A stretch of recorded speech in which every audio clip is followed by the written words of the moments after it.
Hey guys, and welcome to Little Blackbird 91. We are giving you guys the UK force in regards to Ready to Love Season 6, Episode 3, Potomac. Yes, because I'll be calling it Potato Mac and Pat Mac and all this stuff. So we are going to be giving you guys a review, giving our thoughts, our feelings, and observations of behavior that we saw on the latest episode. Okay, so if you're new to the channel, do me a favor, like it, share, and subscribe.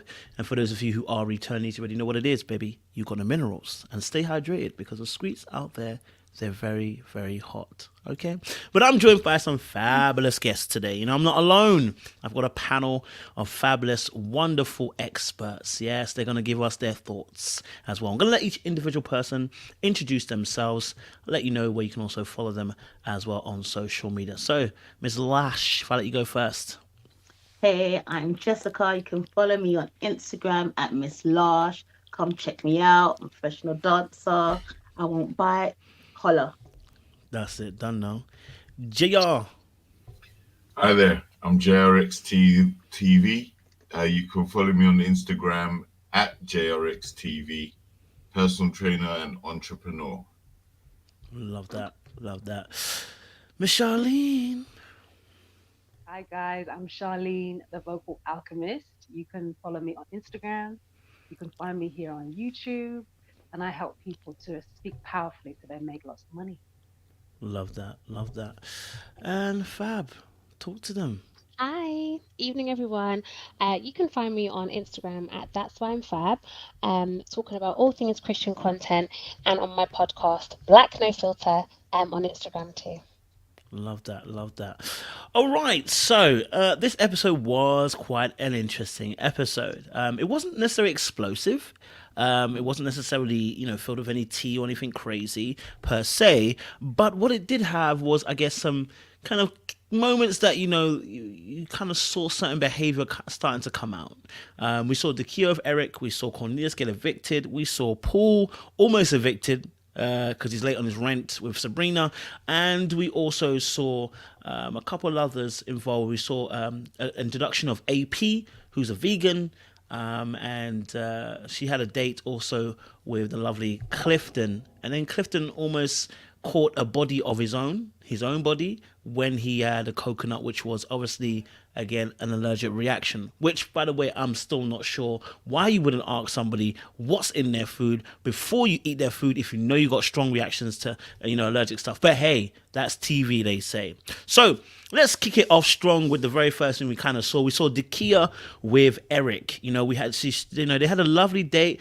Eric was a very handsome man, looks well accomplished. He approached the table and it looked good. You know what I'm saying? Mm-hmm. It looked good, but I want to get you, ladies and gents, thoughts around that date and what you observed from their interactions. Charlene went a little bit earlier on than that. Go for it, Charlene. I heard you look. No, I didn't. That wasn't me. Was it in the spirit? Maybe I heard in the spirit. Yeah. I'm gonna wait for other people to comment, and then I'm gonna, I'm still kind of marinating on that one. Wow, you gonna do me like that? All right. I hear you. Fab, what you saying? Couldn't even get off mute then. Sorry. So what am I saying about the whole episode, or the specific? No, just specifically Dakiya and Eric. Dakiya and Eric. What you thought of their date was, I really want to root for her. I really want to like her. I want her to be my home girl, but she's just doing too much for me. And I don't know if it's nerves, and I don't know if it's because she is just like maybe excited, or she's nervous, or she's not used to being in front of a camera. But it's just doing too much. I said, I need you to just relax. But what was she doing that was too much for you? So I don't like how she presents herself. I feel like at opportunity, she almost always like maybe pushes the boundary and takes it too far. So when I was watching it, here's what we know about Eric. Eric he's a PK, right? Mm-hmm. So he's a pastor's kid. I've dated a few pastors' kids, and not to disparage all, they've grown up in a very particular kind of way. And I just felt at some time she was talking to him, and I watched it back twice to make sure that I wasn't making this up, but I felt like he was like a little bit uncomfortable, but he just kind of laughed it off and played it off as if, Okay. Yeah, okay, cool, no problem, right? The other thing that she did that I didn't like, that I think people do a lot of times is he was talking about his background and what he does. And then he said, I was in Harlem for a while. And she was like, oh, okay. And then he shared a really personal thing that I don't necessarily know I would want to share on a camera on a first date with someone. And he said, my uncle had cancer. Before she even asked the man, is your uncle okay? Mm. Hello, do we know if the man is alive and kicking? Or she said, oh, I had cancer. I said, about you. And I think she centered herself in that. And I was really irritated about it because Mm, I really want to like her. And I said, please just yeah. relax. So that's why I'm saying maybe she's nervous, right? Maybe Mm. she's just a bit jittery. But she's like, oh, yeah, I'm a cancer survivor. I'm so happy to hear that. And she then, was like 9 years and blah, blah, blah. And he was gracious, to say, oh, I'm so happy. And like, I'm so happy you're still here. But I was sitting there thinking, sorry, is the man's uncle okay? Is he not okay? So that's how I feel about it. She just does too much for me. Mm. That's a fair point. That's a fair point. I'm hearing you on that. Miss Lash, what are you saying? When I first, the interaction, I actually liked it because it Mm. felt like they were both like vibing. They had things in common. There was immediate chemistry. Like he was saying stuff like, you know what, I like you. And she's like, I like you too. And she's like, I can't stop looking at you. She's like, don't stop. And it was cute. I definitely liked that. I was engaged. It got me smiling. So I like that. But I understand what Fab was saying because anytime he said something more about himself, she made it about her. And I was just like, girl, take a step back, hear him out, listen. Like sometimes it's okay to listen. It's not every day you need to interject and say your piece because you're now replying or responding to what they're saying instead of just listening. So I wanted to know like was his uncle okay and anything else. He was literally my uncle survivor, but I'm a cancer survivor, and then it just went to her, and then I was like, okay, nothing else is being said on his side and what he's gone through or his experiences.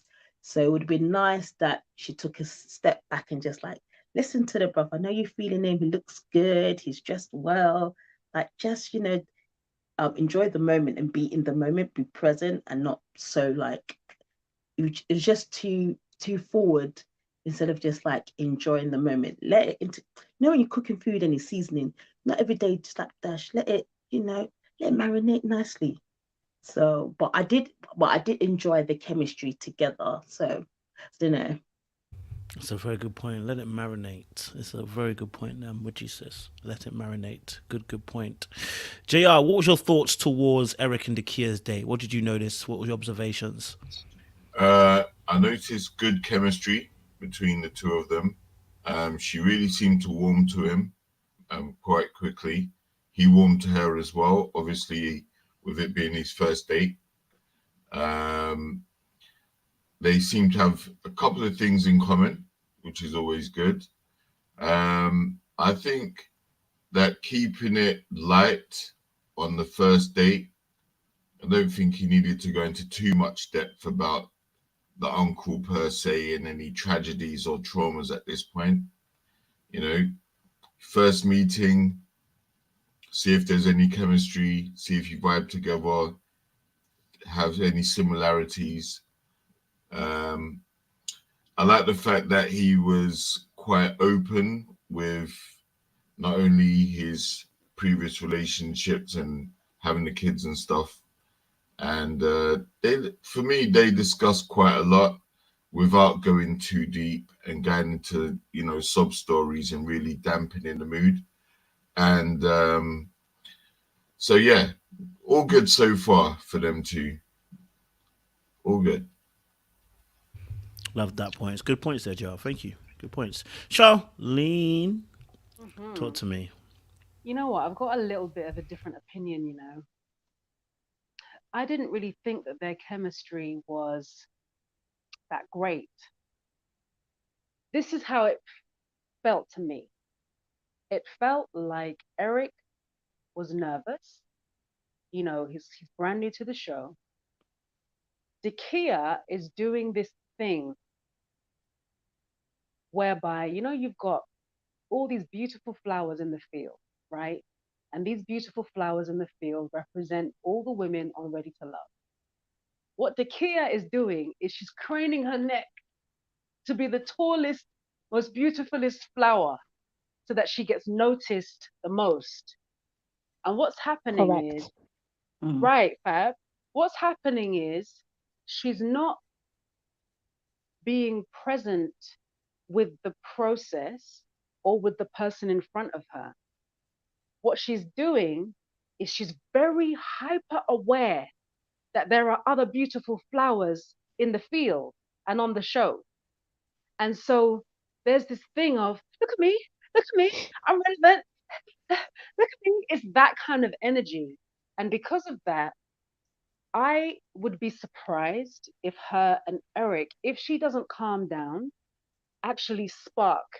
Because what people want is to be able to feel within the other person's presence and interest. And right now, Dakiya is very present and interested in being the most beautiful flower in the field. Yeah. I'm hearing that, you know. I'm hearing that. JR, you want to jump in? Go for it, JR. Yeah. Man, listen, these ladies are trying to bag themselves one of the guys on the show. So is there anything wrong with that? I mean, she is attractive, and she's previously on occasion let it be known that she's getting up there in age, you know. So does she really have time to sit back and wait? Or, No. you know, is there anything wrong with putting her best foot forward? No, but what you're prescribing is an extreme. So we're gonna go from craning your neck as the beautifulest flower in the field to waiting. That's an extreme, right? What I'm talking about is not about waiting. It's not about anything being wrong with what she's doing, because it's not wrong. It's not right. It's not good, or it's not bad. It just is. The question is it attractive? And will it create the results that you want or not? That's the real question. So it remains to be seen. And we'll tell, right? I think she's also reverting back to, and I think this is what people do all the time, when they're dating. I think you revert back to what you think has worked for you. And I think Charlene said something so important. Let me tell you something. I could not manage on this show. Those women are beautiful. Are you okay? Did you see the trailer for next week when they're at the pool party? Let me tell you something, friends. I wouldn't be able to manage. Everybody is a 10 out of 10. Absolutely everybody. And I think if you're somebody who perhaps may have an insecurity about anything, not just how you look, it could be anything, then I think it would be very difficult to be in a situation. Then, you know, you're trying to put your best foot forward, which I think is what you're saying, JR. Well, she's on a dating show. And for me, you know, you also said she's a little bit older. And I think, did you say she's getting up there? Is that what you said? And I think I'm also a little bit older, and I'm also getting up there. But the thing is, it's like, is your energy attractive? And in what you're doing, are you actually really repelling people? Sometimes you just got to be a bit more chill. And I've had to learn that the hard way. Just relax, lean into your situation. Like, just don't do too much, and you'll probably get better results. Definitely hearing these points, man. JR, you want to say something? Go for it. Yeah. The thing is, so far she hasn't been in anyone's bottom, I don't think. So as long as she, you know, she's obviously doing something, because we've already seen 2 ladies go home, and she hasn't been in anyone's bottom 2. So she's doing just enough to stay on the right side of the guys, I guess, and bring the energy for the people that she's attracted to, and without coming off with any bad vibes or a bad attitude. So yeah, like, she's different, but everyone's unique, right? I'm hearing you, JR, as well. I'm hearing you. You know, I'm taking all sides in here. You know, I personally fall on the side of she was doing too much, but That's my personal opinion. I think for me, it's maybe not. I think she was excited. Maybe she was a bit too excited on the day.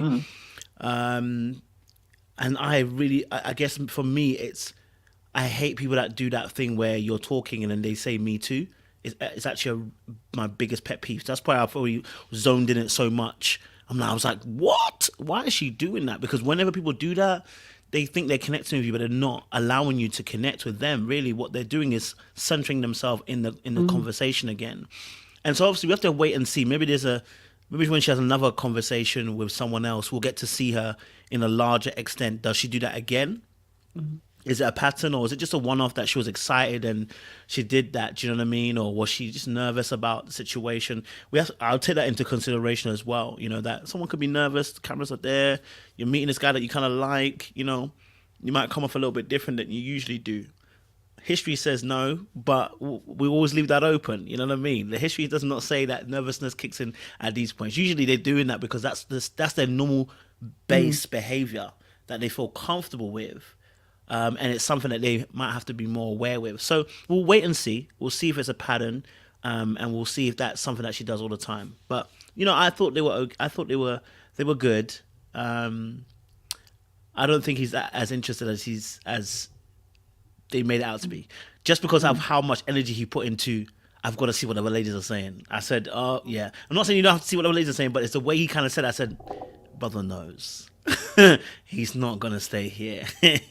But he may do if the cards fall in a particular way. It's a game show at the end of the day, so you might have to play your cards right. All right, cool. So that was Dakiya and Eric. We got to see then brand new introduction. We had AP and we had AP and Clifton. They had a date as well. She's a newbie to the group, and she wears size 11. She said she had to say it out loud. She said wear size 11. You know what I'm saying? No, there's no beef. She just said it. But I thought she was really cool. I liked her energy. She seemed confident. And she had a date with Clifton, and unfortunately she brother zoned him. So I want to get you guys and ladies thoughts around the AP and Clifton date as well. Just some quick sentiments around there. JR, you laughing and I'm smiling, so I'm gonna come to you first. What are you saying? Oh, well, I took a lot from this date. Okay, so we had AP, like you said, she brother zoned Clifton, and that kind of just changed everything. Everything just torpedoed after that, and it's pretty much date done. But I was very surprised at Clifton's revelations, to be honest.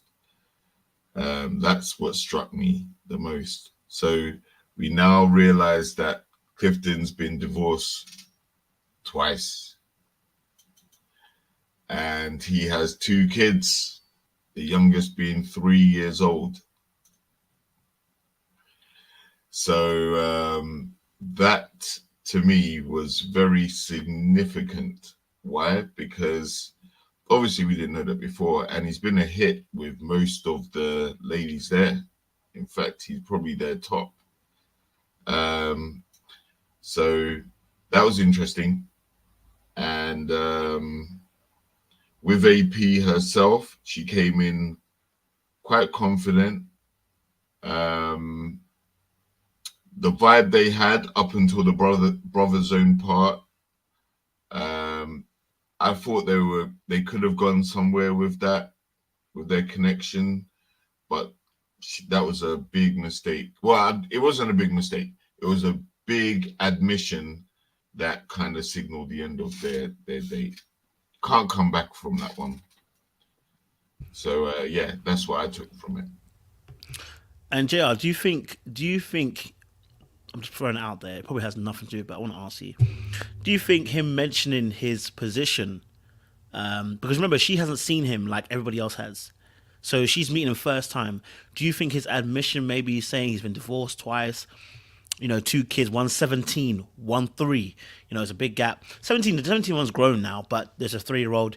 Do you think maybe that could have played a part in her vocalizing? I mean, for a woman to vocalize, you look like my brother, And so, not even in her brain, she just said it, which means she's not going there again. She's done. She's making sure that she's putting the blockages in. So, do you think maybe that might have influenced her decision to, brother zone the guy? Yeah, quite possibly, because that's an admission that he hasn't come out with any of the other ladies, as far as we know on camera. He's got a strong connection with Joy, so I don't even know if she knows. I suspect she has, but he'd never revealed it on camera to her. This is the first we're hearing of it. Like, where are we? 3 weeks in?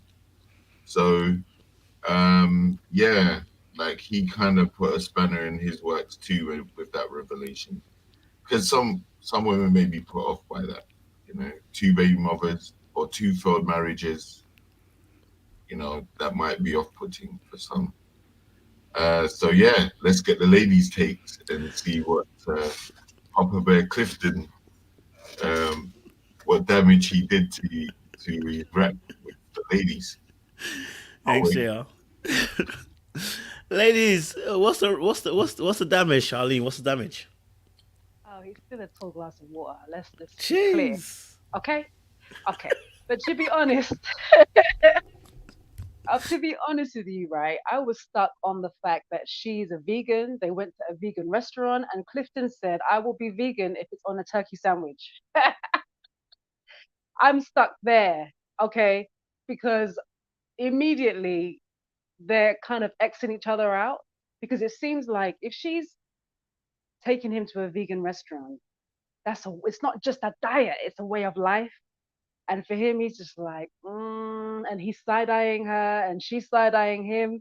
I'm sorry, I'm not even going to get deep with the analysis. I was stuck right there. I hear you. Do you think the omitting of information about 2 divorces, 2 kids, I know she has 2 kids, but he's divorced twice. Her partner actually passed away, unfortunately. So do you think that might have played a role in her saying, "You look like my brother"? Possibly. But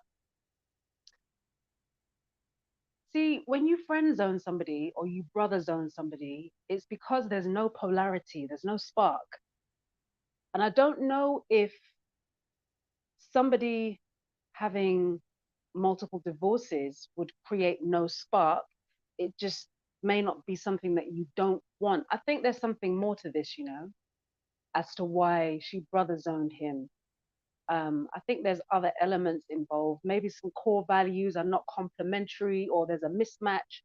I think there's something more to it, That's a good point. I never considered that there could be more things behind the scenes that maybe she took into consideration as to making that brotherly zone. Okay, that's cool. I hear that. Miss Lash, what are you saying to me? I definitely think that when he said he was divorced, it's the way he was like, "I'm divorced twice, and that's why I'm here." Not even like, "I'm divorced twice," or there was no excuses that I'm divorced twice and that's why I'm here. Okay. I thought that was just weird. Like, okay, so what did you play? What parts did you play to be divorced twice? And then to just be like, well, I'm not getting any luck, so that's why I'm on the show. Okay. That gave me a little bit of a red flag, because he was one of my, he's still a handsome, voice, smooth like chocolate. He still gives it to the ladies, yeah. But I felt like there's certain things I felt like you copy and paste in a bit. There was movements I was like, before you were smooth, now it seems like you're kind of trying to run games small. So I was kind of side-eyeing him a bit. And then, and already, like, I feel like she already could, us as women, we can pick up a vibe already. If we know something's off, we have that discernment to be like, So in the beginning, they're like, "Oh, what?" She was like, "Oh, he's glowing like fresh berries." And then he was like, "Yeah, she's da da da." In the beginning, they were loving each other. Then I guess when they got to actually speak and get to know each other, and like he's kind of side and, "Well, you're vegan," and she's like, "Yeah, I take that seriously. That's a way of life. You need to come to one of my classes, do burpees. I hate burpees." Okay. It was just like, you already know they wasn't on the same page. So she's just thinking, you know what? Let me just throw this in there. I can't get past that. You look like my brother. And as soon as she said that, that threw him off. Or in the beginning, he was like, yeah, she's nice. And then as soon as she said that, then in the interview, he's like, well, like, I don't see us going nowhere. I get a friend vibe. I'm like, you wasn't saying that before? You wasn't saying that before? So yeah, them two, there was nothing there. Like in the beginning, I think some people go for looks and straight away they think that's gonna do it. So I think straight away they went for looks, looked at each other, thought, yeah, but as soon as they started speaking, then that revelation's like, you know what, you're not for me.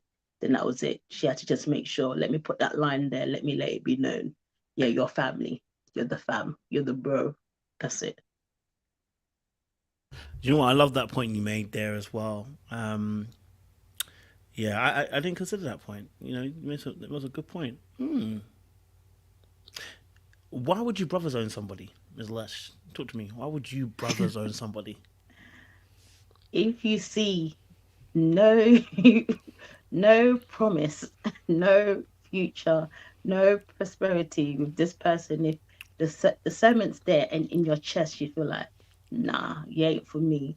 But you see they're still cool people, and like oh, we could be friends, you could be the homie, like bro, like, but you gotta know that that's how I see you. There ain't gonna be no blurred lines, there ain't gonna be no curves, it's gonna be a straight line. You gotta know we're not going to be friends with benefits. It ain't going to be that way. You got to know if we're friends, you're the homie, you're the family, you're the fam, you're the bro. You're welcome to the cookout, but that's it. Like nothing else. And bring your own plate because I know you're not going to want to eat what I'm bringing you in the cookout. So you bring your chicken, I'll bring my beans. Like it is what it is. But when you know you're not feeling it at all, because sometimes people can say you're friends, but there's still a blurred line where people can still kind of flirt or they find you attractive, so they will still try a thing. Sometimes you have to cut that line so they know, I've called you fam, I've called you bro for a reason. Yeah. Last question, Mr. Lash, then. Have you ever had a situation where you thought someone was good looking, you know, you were attracted, and then suddenly you get into conversation and your brother's owning them? Because that's what you just mentioned, right? It was a good observation. She did say those things about him. So to go from that to brother zone, I'm trying to get into the mind of a woman. I'm trying to see maybe why, you know, that would come across and say brother zone. I don't know if the brothers would do that. So, yeah, I've definitely done it before. It's you. Looks is deceiving because you go and you're just like tantalized by the looks, like okay, but then as soon as the conversation starts and you're in your chair like, why am I here? Or and sometimes girls like you don't want to be harsh, and you don't want to, so you want to be like, well, you know, you can still be friends, or you're trying to like ease them out nicely or gently. So you're like, yeah. So you put in little words. Like I know I've put in words, and like at the end, instead of it being like a kiss at the end, it might be yeah, fam, or bro. And it's like, you know, the shift has gone. So when they start seeing that, then the way they type you, the way they talk to you change, and then they're okay. All right, that's family now. Okay, there's nothing else. I can't even try a thing with her no more. I can't try and like move to in a certain way because she's already told me I'm bro, or how have a good weekend, fam. Like you just put it in there, like it's done, it's gone. I'm hearing that. Good points. Good points. Someone said this. Clifton was brother zoned. Wiley was student zoned. So AP, is anyone here for you? I did notice that, but I didn't want to call it a pattern because I felt like the two that she chose, you know, I can kind of understand, but I need one more to happen, then I can say that's a pattern. But yeah, when she's student zoned Wiley as well, so that's like my little kid there. She said, you know what I'm saying, and I feel her. J-Hub, before you go, I'm gonna let Fab go, then you can go after. Fab, talk to me. What are you saying? To be honest, Miss Lash said it all. I agree wholeheartedly. I think I think two things. My initial response is brother zoned in because I just think she thought the energy wasn't there. And I've been in a situation before, and we've also Clifton is a good-looking man. Man, I almost said man of God then, but we don't know if he's a man of God. Who knows? but he's a good-looking man. Yeah, we are happy that he's on this earth. However, like I think we're all probably grown enough to have gone on a date with somebody, and what they're offering is not what you want to buy. It's just not. And I think AP, maybe based on her situation and her background, based on perhaps like the trauma that she's been through with losing her partner, like maybe that has made her very either attuned to some things. And I just think he turned her off, like almost like a little bit like what Charlene said, something, the energy was missing, because she was like, he's good looking, blah, blah, blah. But I also think what she was offering, he didn't want to buy either. Like I just think they were not, maybe it is that core value thing, but there was something that was not working out for the two of them. I also wonder if he's just got Joy front and center and he's just like, nah, I'm not really on it. Unless you're coming in like Joy, unless you bring me that Joy energy, we can be flirtatious and like whatever, then I'm not really on it. And she didn't, I mean, yeah, I didn't really get that vibe from her. But the second thing I was going to say very quickly is I wonder if it's like a protection thing. So when you friend zone, or when you box people, when you box people in or box yourself in, I don't know, one of the two. I wonder if she's just saying, nope, no Clifton, AP, you're too young. And sometimes that can be like a protection. It can be like a thing that you do to keep yourself safe, or to almost, continue to tell yourself the story. Okay, well, I tried him and he's too young and he's too old and he's too tall and he's too light, whatever it might be, right? But she did seem to want to talk to Mr. Demetrius, who I think is very good looking. She said Demetrius is at the back of the bus. I said, you better get up there and go talk to him at the back of the bus. But yeah, that's what I think about her. But I like her. I like her energy. Yeah. Definitely hear that as well. And good points made. Everyone's making a point. JR, you want to say it? I love the points, Fab, as well. Oh, sorry, I muted you, JR. Sorry. Go for it. Sorry. Actually, Fab lightly touched on something that I picked up as well. Like, so is she slightly comparing her ex-husband to what she's looking for going forward? That could be another reason why she brother zoned him, because she may actually have the expectation of what she was married to, and she may be looking at the potential guys that she'll be dating and saying, okay, yeah, you're not for me because you don't hit this, or Wiley's a student, so now he's too young. And like, maybe she's got an expectation of up here based on who she was married to, and Clifton didn't fit that. And then the other thing, and this is just a question for the ladies and yourself, Kojo, would it be worse being brother zoned, or if she had compared him to her ex-husband? So if she had said, oh, you remind me of my ex-husband, would that be worse than actually being brother zoned?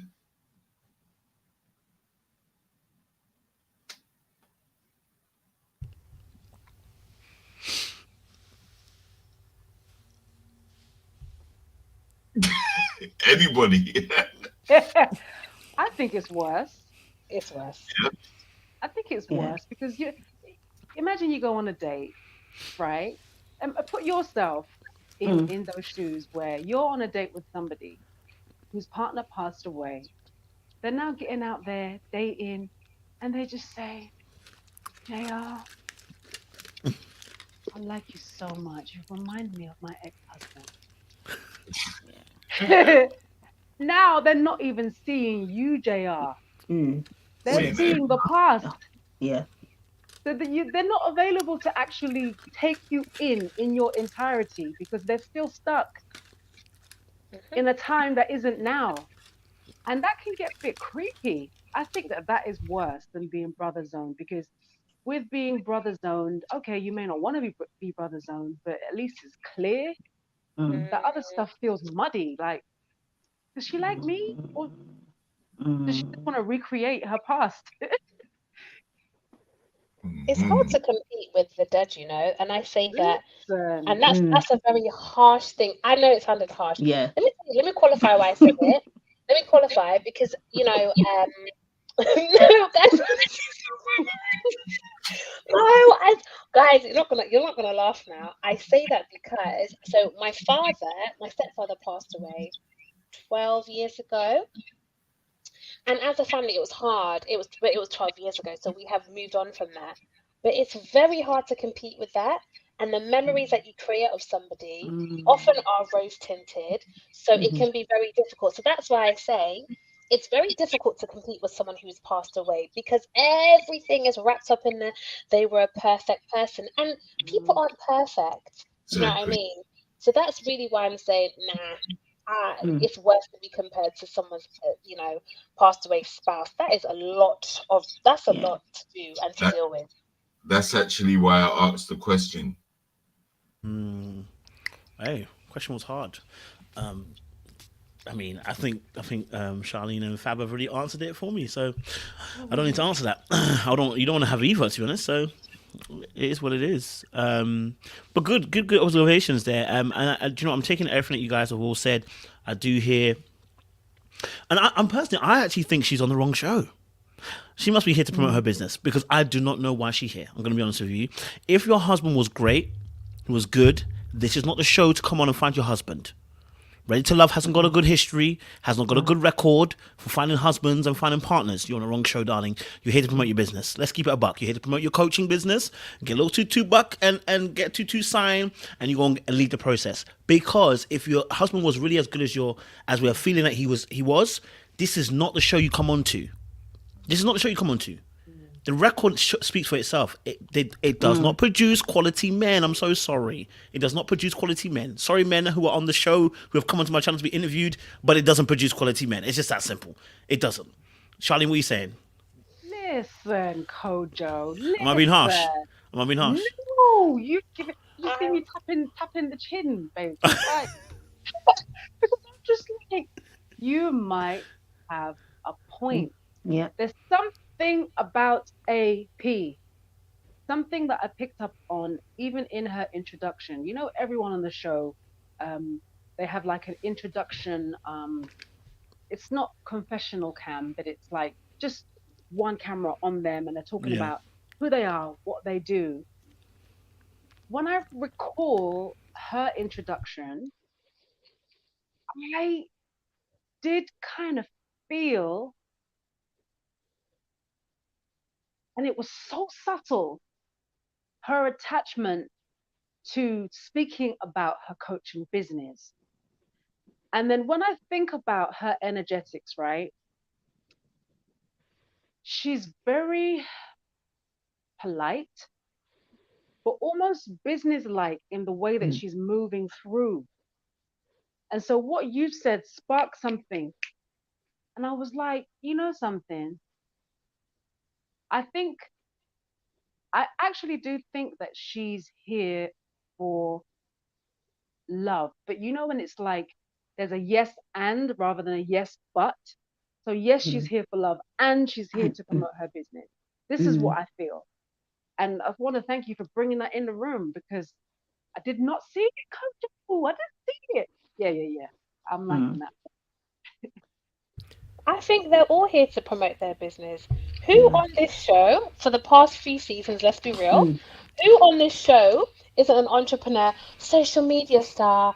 Oh, I've got a rags to riches story. Sorry, Coach, I listened to one of your recordings today and I almost lost my mind. I've got a rags to riches story. You know, I was arrested 3 times, but I made it out, guys. And I'm just, I'm gonna need everybody to just relax.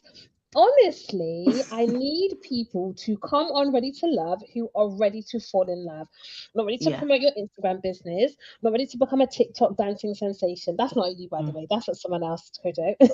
Not ready to, promote their hair business. I feel like where are the ordinary people who just have any job they're just doing and the passion that they have, but that's not the forefront of why they're on the show.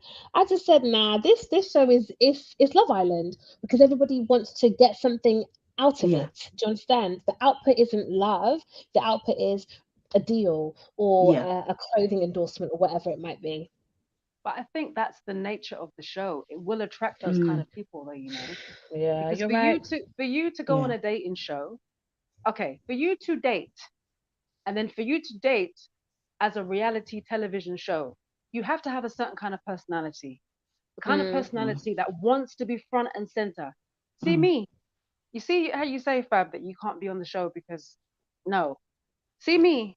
I am very private. So Mm. no, this is not the place. But if you're Yeah. the kind of person that thrives in the attention and the limelight, then this is the Yeah. show for you. And so it's Mm. gonna Yeah. attract those kind of people. People. But with AP, there's something about her that is just a bit shut down. It's not, you know how Joy, you know how Joy's Mm. energy is a little bit sparky. Like she's Yeah. ready, like there's bants, Yeah. there's Yeah. Yeah. like a bit of joie Yeah. de vivre going on. With AP, Yeah. it's a bit flatline for me. Yeah. I think it's her Totally. trauma, frankly. Do you? Yeah.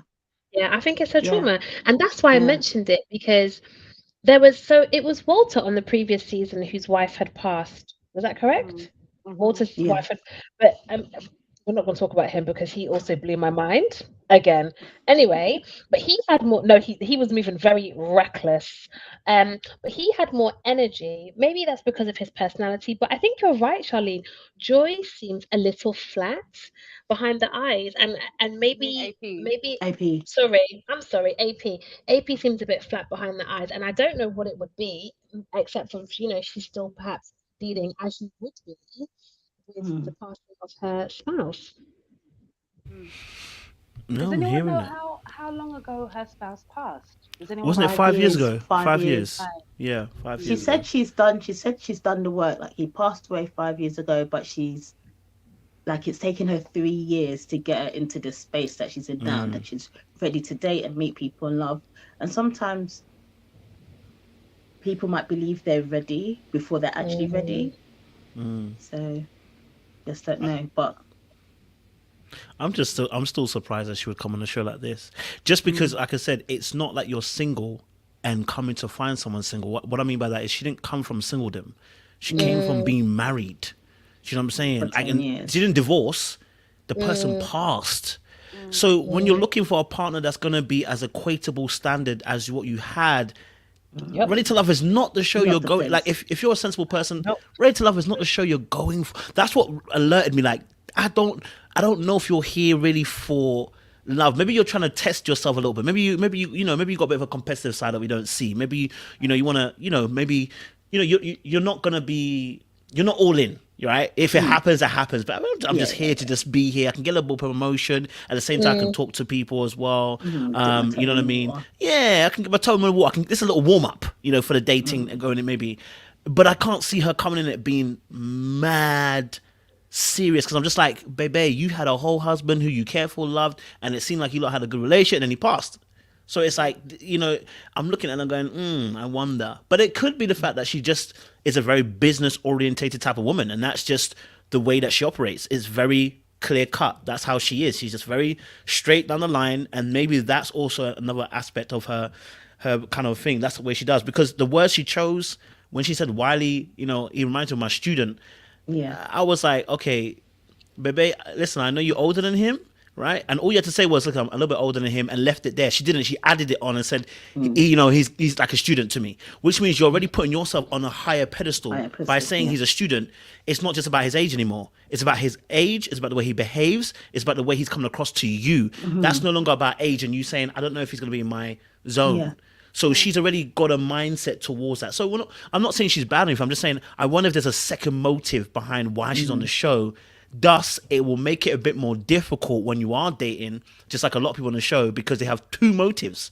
The main one is not love. It usually business. So, yeah. Oh, good point. Do you know what? I never saw that in any of that. When I did the review, my review was so bland. I said, I don't know what else to say about these vegans. Yes, JR.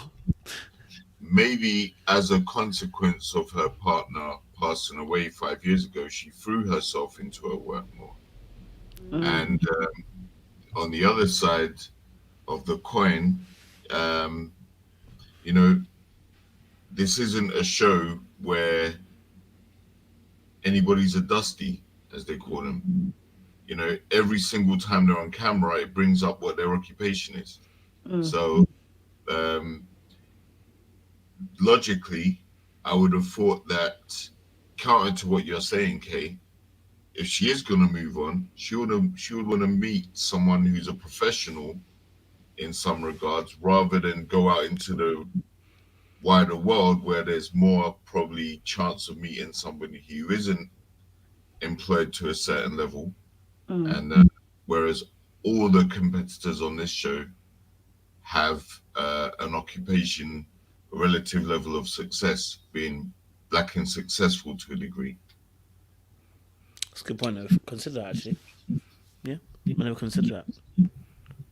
Never considered that. That's a good point. Yeah, maybe she's also thinking, it's a specific group of people that will have a specific, set of business and stuff like that. It's a fair perspective. I can't doubt that. I would question her business practices if that was the case, but I take that still into consideration. Just because I'm looking at it like, baby, this ain't the Eric's come find that man. You know what I'm saying? Baby, this ain't they are entrepreneurs, but entrepreneur, what does that mean if they're not going to be loving you the right way? You know what I'm saying? And this is a thing that I always question every season. When people come on the show and say, I didn't know what the show was about, there's 6 seasons before you. How can you not know? There's 5 seasons before you, 4 seasons before. It's only the first 2 seasons that we can give them freedom. But after 2, maybe even the 3rd one, we can maybe even give them a little bit of a blind because maybe the show has changed. But we're on a 6th. It's actually 6th season, and you're looking back at it as a person who does business. You have to do your background checks. You have to make sure you check and research. Why would you think this is the show to find a good husband? I'm only asking. I'm not saying that's definitely. You're right. I'm also taking your perspective though, because she may also have just ignored that and thought they're gonna. How everyone always comes on here and says, well, they do psycho values and this and that, and I'm like, shade, that psycho values are not working, I guess. But anyway, listen. Let's move on to the next one. Let's talk a little bit about the bus date that happened. The bus date with Demetrius, Sabrina, AP, and Wiley, because it turned into smoke. People were sitting on the back of the bus like we used to do back in the school days. The ones there where you just want to mind your business. There's man them on the bus, and you're sitting on the back of the bus, and you're minding your business because you got to get off soon, and you got to walk past the man them. So you don't want no trouble. That's what Demetrius was doing. So you know the ones. You just got to be like this. Just those days was, oh boy, London. Okay. Let me get your thoughts. Fab, what was your thoughts around the bus date, man? I mean, I have so much to say about this, but I'm going to try and be succinct, which again isn't my strong point. Let me go through. Let me tell you who I didn't like. No, I didn't like their behavior. I didn't like AP's behavior to Wiley. Yes, we know he's young. You can tell he's young. He looks young. We know you're 10 years older than him. But I just, in her confessional, she said, yeah, he was talking to me and I appreciated it. But I just was like, baby, I'm 42. It was like, she was saying, I'm looking for a man, not a child. And I understand she is significantly older than him, but he's still an adult. He's not 21. He's not fresh out of college. So I just thought to myself, I didn't like that. Like, he was being very polite, and I think he's got very good manners, and he was trying to engage her as a new person on this, on this bus date. And so, yeah, I just didn't like that. I don't like rudeness. I don't think there's any reason for women to be rude to guys. I know she wasn't rude to him there and then, but she could have just enjoyed it. There's no issue having a nice chat with somebody that you're not really my type. I'm way too old for you. Let's just enjoy the conversation. Let's enjoy the monuments around DC, Potomac. And then I just thought it could have been much nicer. Demetrius was sitting at the back of the bus minding his business, but I noticed he does that a lot. I feel like he almost wants to just I don't know if he's hedging his bets. I don't know if he's watching everyone else. I don't know if that's also a protective thing. He is very cute. If I was him, I'd be up in everyone's business, but he doesn't want to be, and I don't really know why. But Sabrina, I just wanted to tell her to relax. I don't know who she thinks she is. I wanted him to come and talk to me and pursue me. We're on a bus. Hello? This is not the racetrack. Well, I was so confused. I said, doesn't make sense. She, again, beautiful woman, but a little bit, I don't know, I can't quite figure out what's going on in her head. Why does he have to come and talk to you? You've got a whole man sitting next to you. You don't talk to him. Why don't you go up and go to the back of the bus and say, I've met you at the back of the bus. Are you okay? What's going on?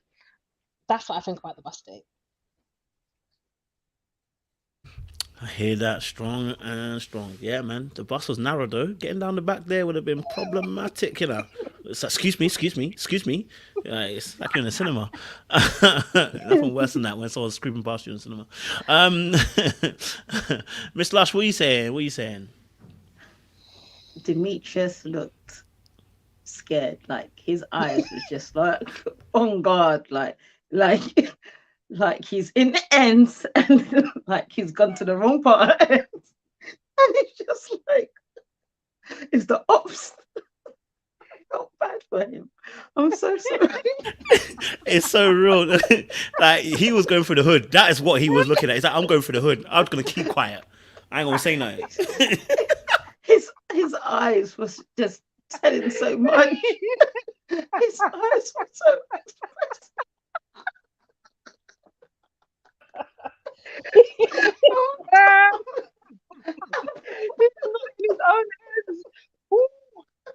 Oh, it's too real. That is too real. That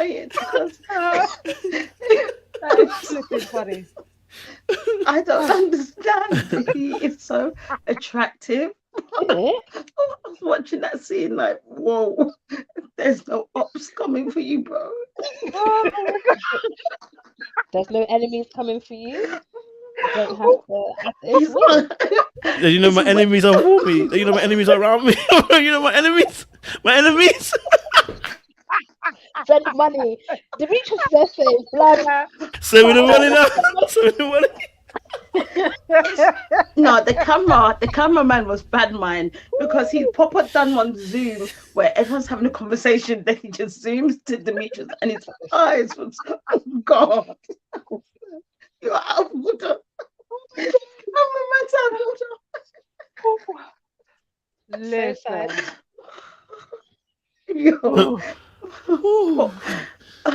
Poor thing, but I just felt like maybe like my dad was saying, oh my gosh, real tears.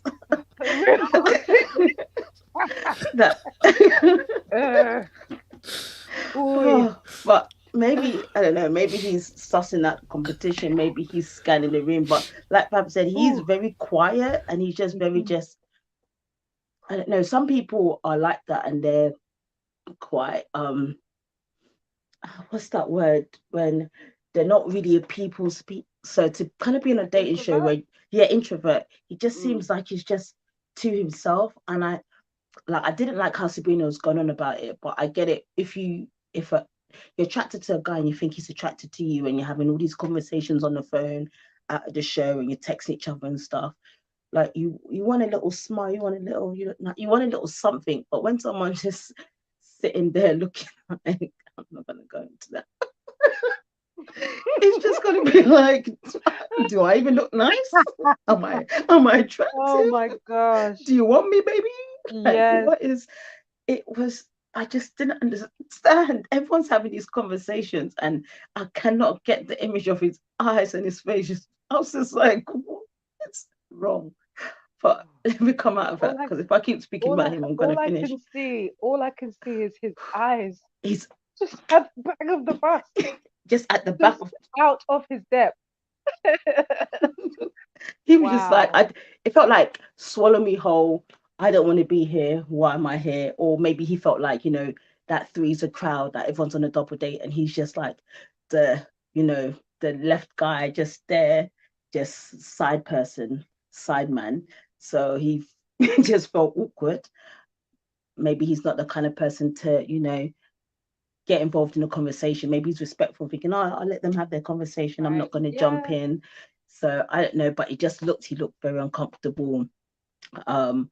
AP, like I get it, like, he's younger than you, but he was really trying, like he was being nice, he was engaging, he was giving good energy, and she kept like looking, she'd be like, and then she'd look away while he's talking to her and trying to see the sights, but you're obviously trying to just show the guy like, okay, don't talk to me anymore, can someone else sit next to me? It's like, okay, girl, like, there's still a way to be nice about it. Just enjoy the conversation, enjoy the sights, and then it is what it is. You're not going to pursue him in that way. Just conversate. You can conversate with people. You don't have to be like, oh, did it? Like that was like, what was that rudeness? Like it it wasn't needed. Like, you're not his teacher. He's not in school no more. He's a big man. You know what I mean? Like, when you're in your 30s, you're not no minor. So, like, you have to allow it. Like, she's talking like he's one 18-year-old and she's like a 40-year-old. So, oh, that's a child. No, man's in his 30s. If you don't, yeah, I get it. You're 10 years older, cool. But there's still levels of respect, you know. You give respect. What you want to receive is what you give. It's what, if you don't want someone to kind of make you feel like you're less than or patronize them, like, you wouldn't want that. That would vex you. So don't give that energy out. Wow, I cried real tears. Bruh. Whoa, where's my tissue? Oh, my belly even full, boy. JR, talk to me, man. Yeah, I agree with Miss Larsh. He sat there like he was screwing, like he was brewing. He was like the spare tire, man. Like, if one of the guys flops, maybe one of the the lady that he flops with might get up and sit at the back with him and kind of engage in conversation. But again, you got to look at the scene that they were in. It's a very tight, very small bus. Wasn't like I don't even feel like he could have said to Tori, "Excuse me, bro, you want to swap seats so I can engage with Sabrina?" I don't even think he could have done that. I literally just think he was pissed, like, man, they put me here in a 3-on-2. I'm the spare wheel, and I ain't even got no opportunity to interact with none of these girls. So why am I here? Like, I already drove around the block. I already seen this neighborhood. I already seen the museums. I know what they got going on here. Man, I'm not interacting with no one, and that's the point of the show. And I think, interestingly, when the bus stopped, they didn't actually show any walk through the museum, any interaction after the bus ride. So he didn't get no time, technically, as far as we know. And I think Sabrina, man, I don't know what she was expecting, but she was alluding to, okay, so Demetrius is sitting at the back. Why don't you do something? There's not much he could have done. I think she could have done more than what he could. If she wasn't feeling the conversation with Tori, she could have said, could we switch seats, Tori? So she's closer to Demetrius and she could kind of at least turn around and have a conversation with him. Or she could have gone and sat next to him. Or AP, if she was feeling like Wiley was straight, like, you know what, Wiley, you're too young. You're a young boy. Like, if she was getting that type of vibe from Wiley, then again, it would have been difficult, but she could have said, excuse me, let me go and sit at the back. Demetrius looks lonely, type of thing, you know? But other than that, I just think Demetrius was in a very awkward position at that time. And again, the guys don't seem to be competitive, other than Laverne, which I picked up on and we'll probably discuss later. But, the guys will sit there and respectfully let the couples interact or let the dates occur. They're not going to step on each other's toes. They'll just wait their turn. So, but yeah, I was a bit concerned because we saw 2 3-on-2 dates, right? And I don't know why they do that. And last week, Demetrius wasn't even on there, and there were 2 3-on-2 dates. And you could have put him on there to interact and give him more camera time with the ladies involved, you know. So yeah, I think you got a tough break. 1 week. Just Yeah, go ahead. No, it's fine. I was gonna say 1 week he wasn't on the show altogether, and then the time when they put him on the show, he ain't had no chance to really open up and shine with anybody, like. So I'll be pissed too. But here's the thing. That whole thing about he hasn't had the chance. I kind of contest that, because I think on shows like this, you have to take your chances or you have to create them.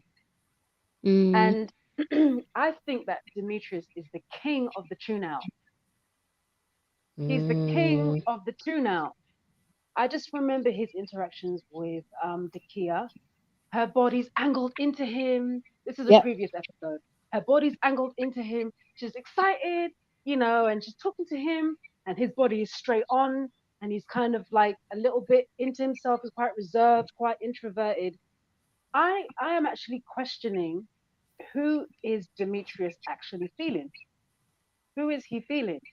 Because these type of shows, it doesn't surprise me that he didn't get any camera time last week. It doesn't. Because these shows favor characters that create opportunities.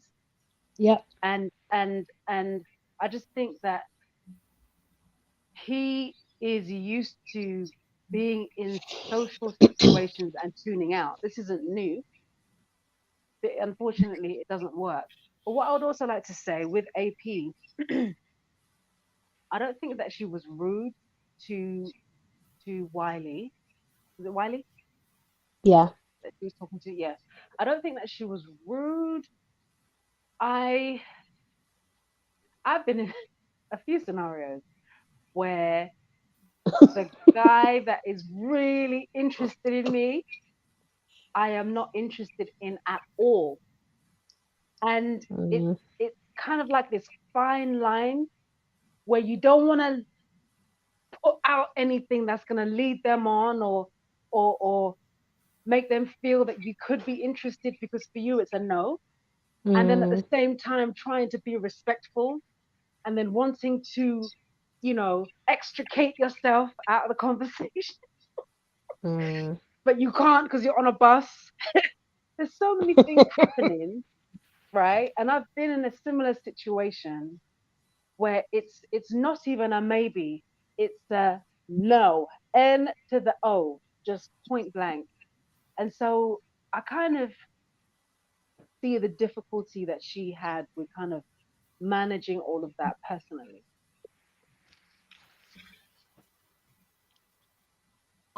I just wanted to say something about what Charlene just said. The thing is, yes, like you do want to create your own opportunities, and like the production team may like that and everything. But as far as I know, Demetrius hasn't been in anyone's bottom.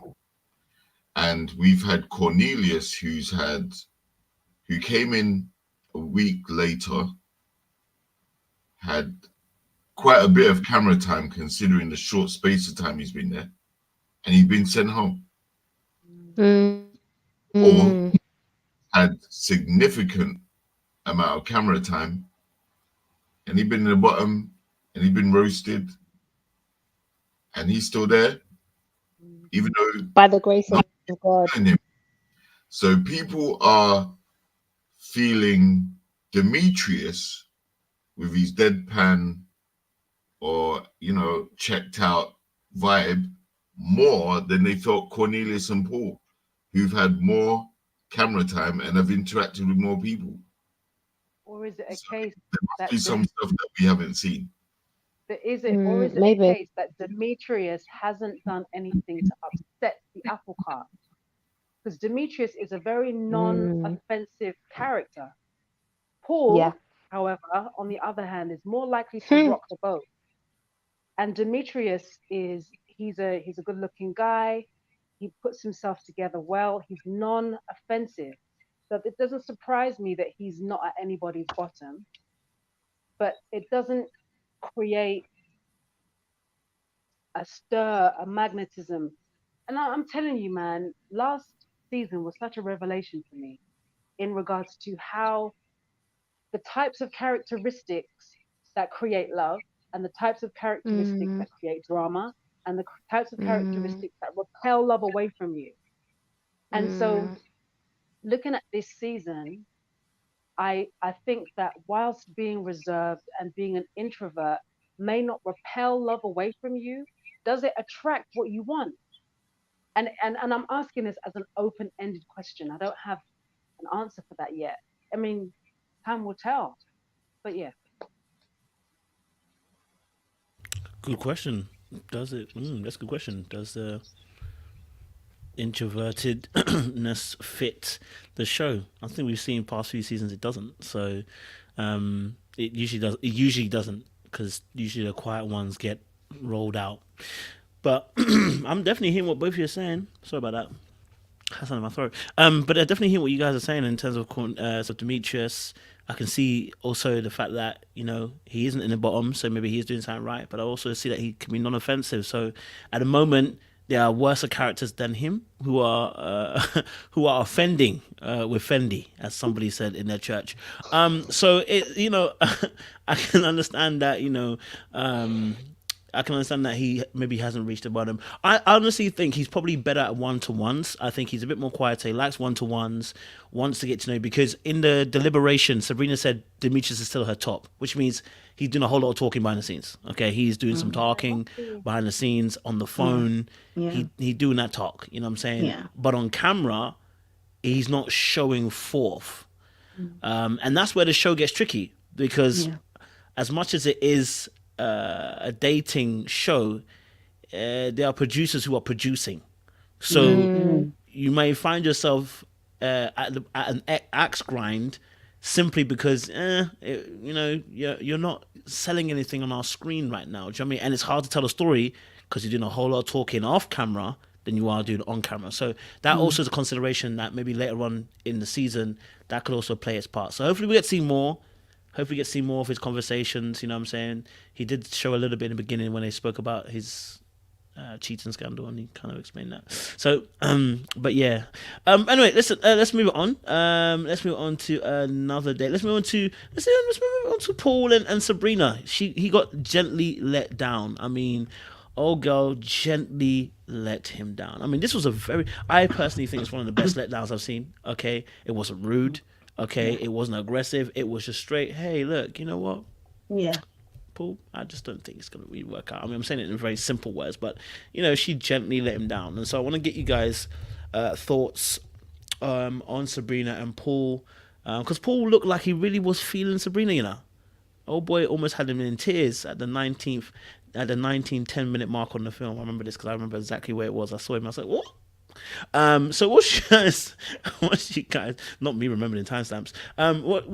What did you guys think of that? JR, let me let you jump on this first. What's your thoughts, bro, on Sabrina and Paul's date? On Sabrina and Paul's date, I noticed straight away that Paul came in different to how he's been in the last couple of weeks. So that probably gives credence to what you were saying about him really liking Sabrina, really thinking he had a shot with her.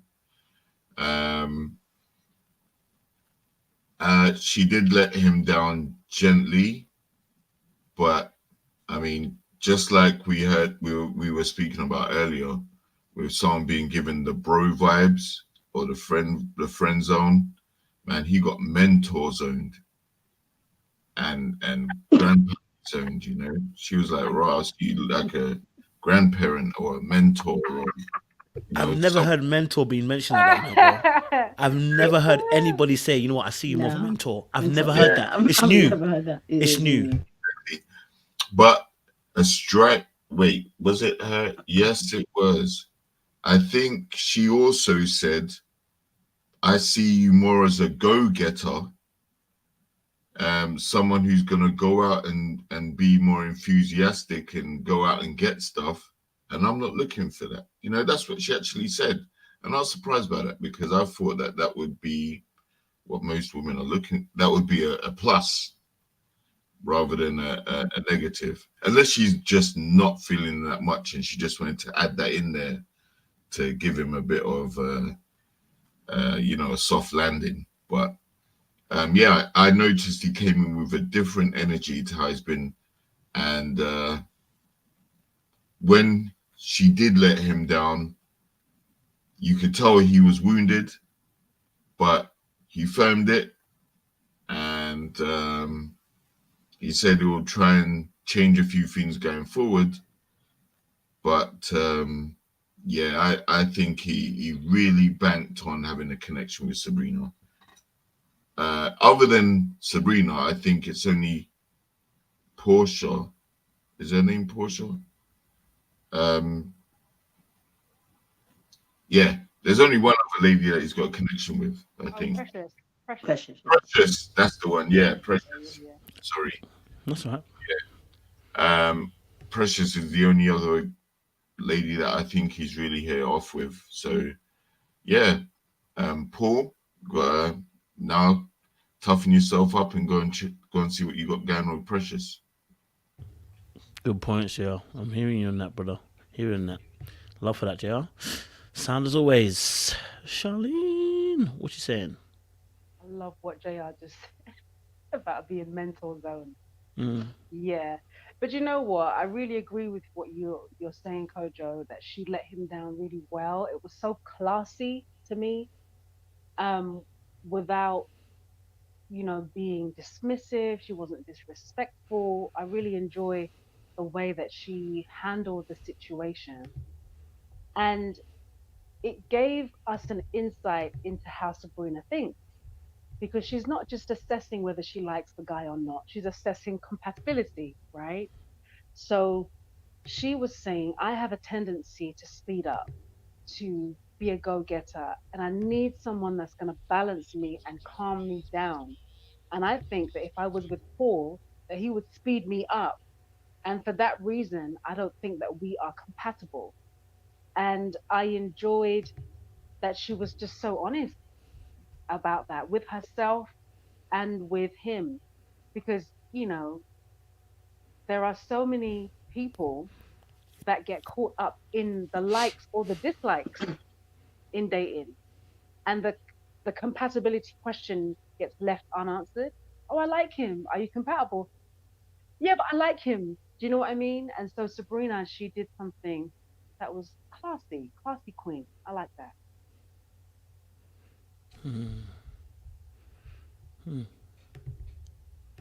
Yep, I'm definitely hearing that.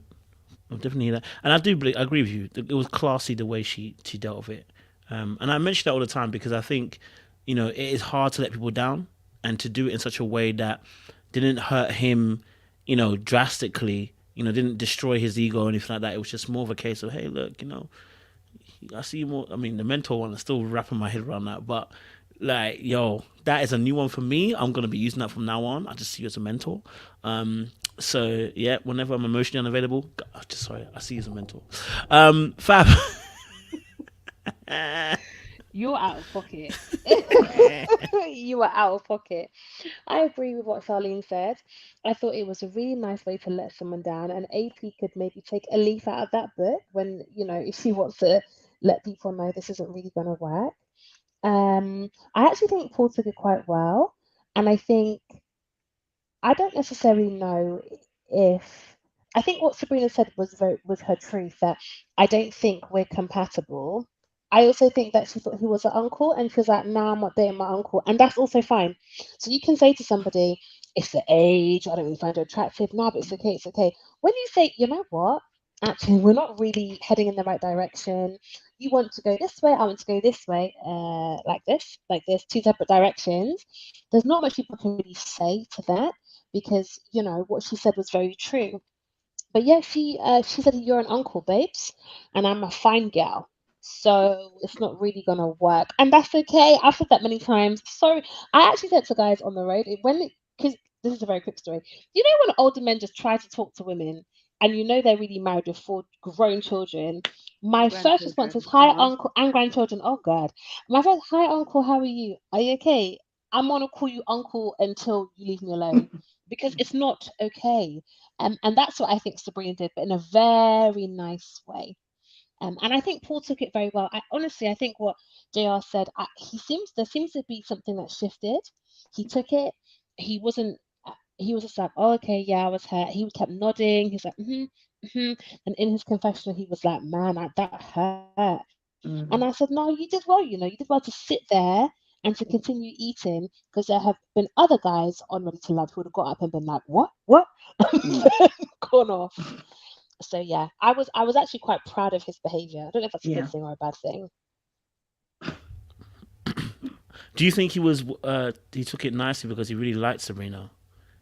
I don't know if I think he really likes Sabrina, by the way. I don't know about that. I'm not really seeing that. I think Paul is looking for love. I actually think he is genuinely looking for love, and he's looking for love with the woman that he finds the most attractive. Maybe that's Sabrina.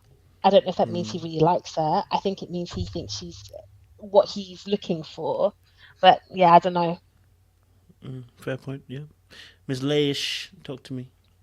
Yeah, in this episode, I kind of felt sorry for him. He showed a softer side, that before he's just arrogant and annoying and has 21 questions. But this, he opened up a bit more, like to show I won't say vulnerability, but just that, when someone's like liking someone and they just want to like enjoy the day. And then when she said that, he would, even in his confessional, like, you know what, I'm going to take that on board and see what I can do to change. So I was like, normally you would have something to say, like, well, you must be intimidated. So for him not to say that, I feel like what Fab was saying, he saw her as someone that he could be with, he wanted to be with.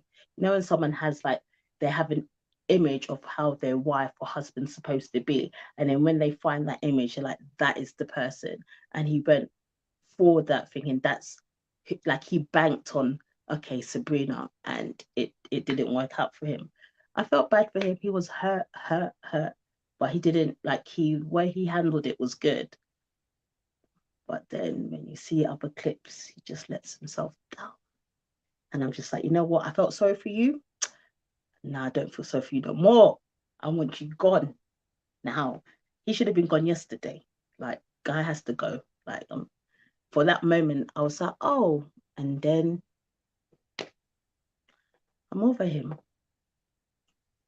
Hold on a minute, guys. Is this the first date that Paul has been on where he has not been the interviewer? Yep. Am I correct? Yep.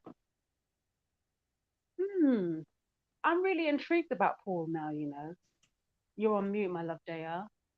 I can see you talking. Point. You're right. It's the first time he hasn't been an interviewer.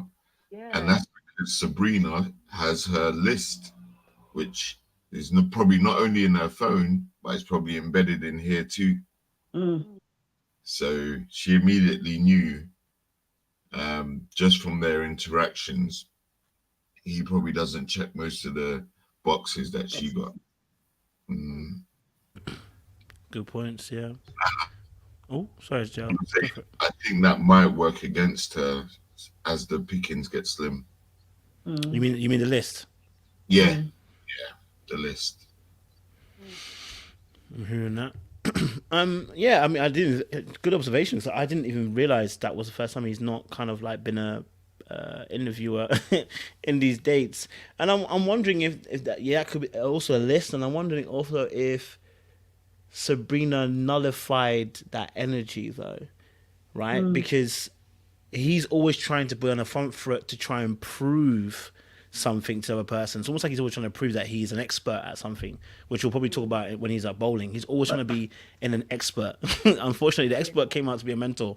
But so with Sabrina, I think because I was watching her and I was like, she was doing something a bit different from all the other ladies that I noticed, right? Even Precious doesn't do this, which is Sabrina just listened.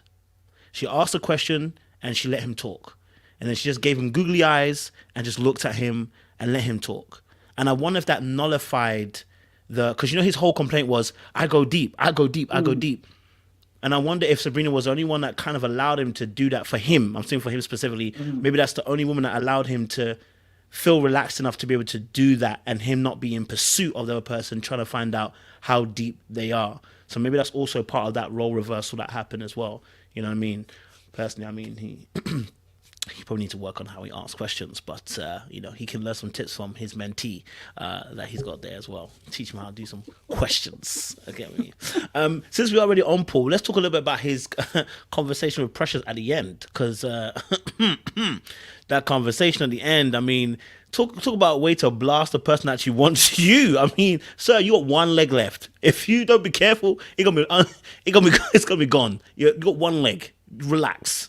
So let me get you guys' thoughts on the last conversation that he had. Just as he was just about to be eliminated. Well, on the elimination conversation. What was your kind of thoughts on Paul and Precious conversation? I know she fought for him in the deliberation. She was fighting like Zadia said you should fight. You know what I'm saying? If you love them, you fight for them. So let me start this on this shade is. I don't know where the shade's coming from. This is unholy. Oh my god. Miss Lush, what's your thoughts? Sorry. Oh,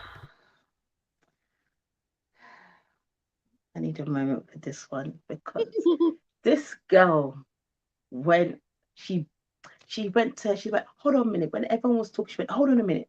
She had to interject, like she was like, I'm fighting for him. He's staying. She made sure the ladies heard with the right ear.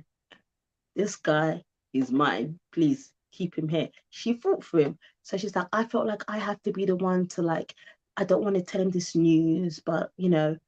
So she's fought for you. She's been nice. And he's like, well, he wasn't even letting her speak. She was just looking at him like, he was just like, well, it's not my fault. You know, everyone's intimidated. And I was just like, relax. They're saying that the women feel like you can give a bit more and you can be a bit more relaxed and not be so full. And he was just defensive, just going on. And even she was taken aback because she's like, well, this is not the person who I fought for because I'm trying to say you're. And even to her, she was just like, but because she liked him, she was just like, okay. But I don't agree with them. I don't agree with what the ladies are saying. And she's trying to, you know, I guess stroke his ego, trying to make him feel better. She can see that he feels a bit like, what? So she's trying to make him like, look, you know, you're good. You're still ready to love. Like, show them, but just be a bit more open, be a bit more. But he was just, his attitude was off. It peed me off. Relax, bro. They're telling you that, you know, you might not be ready to love it. You got saved. Like, you must be a cat with 9 lives. 8 of them lives are gone. You got that 1 life left, yeah? Humble yourself. You already said with Sabrina, I'm going to, you know, take some time. I'm going to evaluate. So you said you're going to do a bit of work. But then when it came to this, you want to be like, chicken head. Oh, well, but that was too much. And then, no, we shouldn't talk about that. But even in the preview, the girl who's fighting for you, the way you even used that same mouth, I was just like, you know, you have no respect. The only one person who's fighting for you, you're telling them to calm down. Nah, he needs to go home. Even though I get why Cornelius, when, you know, why you're ready to love if you're not ready to commit, if commitment scares you. But I would have rather him there than Paul. I'm sorry. I'm over Paul. He needs to go. I felt sorry for him. He showed a little bit. I think it only shows a more open side to someone who's trying to like, he was trying to get someone to like pick me. When you like someone, you want them to pick you. You're going to present yourself in a way. You're going to present yourself like, I'm ready. I'm the present. I'm all wrapped. Come get me. But to everyone else, like if he's not really caring for you like that, he ain't giving you that energy. He's just going to give you, I'm going to prove to you, I'm the baddest at bowling. I'm the baddest at ping pong. I'm the baddest at this. I'm PO. I deliver. It's too much. He was just very much. She's trying to be like, yeah, you know, the women, even the way she talks, her voice went a bit more quieter. If you notice, she was like, you know, but the women, and he was still going like, well, everyone must be intimidated by it. Oh, not everything is about you. People don't care for you. They're not because they're jealous or they're intimidated. They don't care for what you're giving. You're not giving. The math's not mathing. No one wants it. The simultaneous equations, they don't want it. They don't want it. Let it be. He annoyed me. I'm not going to lie. I just want him gone. So if you watch this, Paul, I don't like you all the way from the UK and London. I know it's not good to say, but it irritates my brain cells. Nonsense. Nonsensical. Anyway. JR, what's your thoughts? Boy. Okay. Yeah, I think that date, it was off key. Like I thought it would go a lot different to how it actually played out. Um, his energy was very defensive, and man, she did fight for him, because many of the votes were going against him. And not only did she say that's her strongest connection, but even after all the ladies had given their opinions, their selections, she came back in and she reinforced her connection with him. And I'm surprised at something Ms. Lush said about keeping Cornbread in at the expense of Paul. I mean, I know Paul comes across as roughneck, rugged, rigid. But again, I just think Paul is an old head who has not had much dating experience recently. I really don't think he is up to date and up to speed with the type of conversations, the nuances of relationships these days, anything like that. And I say that because, man, like you said, when he's playing table tennis, he's slamming people off the table. He like wipe hat, like just no grace, no, I'm gonna let you win so that it kind of butters you up a bit so I can subtly spit some game or whatever he wanted to do. He's just not slick. He's not smooth. He's very, very rugged. But I think the right guy did go home, and that's because, like what was alluded to earlier, Cornbread, he may be this big, I guess some of the ladies may find him cuddly, big teddy bear looking dude. But man, this guy came on ready to love, and he ready to be baby daddy. He's not looking to find a girl that leads to a serious relationship, wife type situation. Or he's come out and said he just wants kids. But when it comes to a serious relationship commitment, he hasn't even processed that part happening. And not saying that there has to be a right way to an order, but from when you're not looking for a serious relationship, like, how is love gonna blossom? How is love gonna bloom if all you're looking for is to have kids? That doesn't equate to love. That doesn't even keep relationships together these days. No, he definitely wasn't on the right show. But yeah, Paul, exactly. So at least with Paul, he seems more intentional about wanting to find love. Whether he does on this show is yet to be seen. Definitely isn't going to be with Sabrina, as we spoke about before. Precious, I don't think he did enough to turn her off, but she was definitely like, like when the ears go up and you're like, yeah, like she wasn't expecting that type of energy. No. Because he just went on like a little rant, like a tangent. Yeah. And that kind of deflated the room. I thought she was gonna be kind of happy, she expected him to be happy that he got saved. Yeah. It was close, it was tight, but I kept you in the show. Because I like you, Yeah, she made that known. Yeah, but I'm gonna keep doing this, and I hammer it home, and I don't think he read the room, man. I don't think he's a good interpreter of energy like that. No. So he already said he was going to do the work or look back when he had that date with Sabrina, when he felt let down, like when he felt hurt, he felt like, oh, she doesn't want to go there with me, and I really wanted that connection. So okay. But it's just like he said it, but then as soon as he gets into something or his back's a bit against the wall, he just goes into default mode of like, yeah, he's just talking from his neck. Maybe there was some carryover because it was Sabrina that actually popped his bubble like that, you know. And that was the connection he had. Maybe he was a bit disappointed, maybe a little bit embarrassed to be down in the bottom. But again, just for a few moments, it just seemed like he was just going way off and she was just taken aback by it. And yeah, that could have ended quite differently. Hearing that indeed. Thanks, Joe, for that. Yeah. Who would like to go next? Eeny, meeny, miny, mo. Go on, Charlie.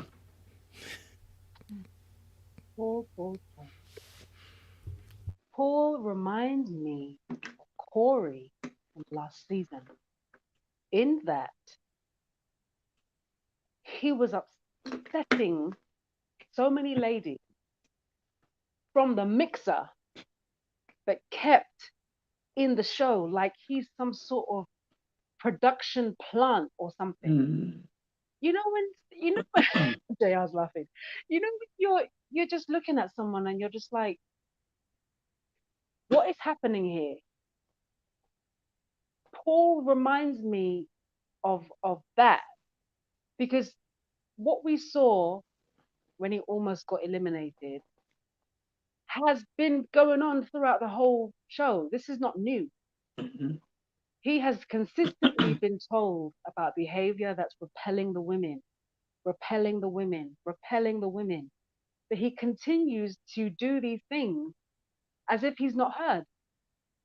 And so now you've got Precious, the woman that you actually get along with, telling you so sweetly and so kindly, babes, this is what is not working for the women. And the way he responded was just so resistant. You know, people just get a bit ignorant.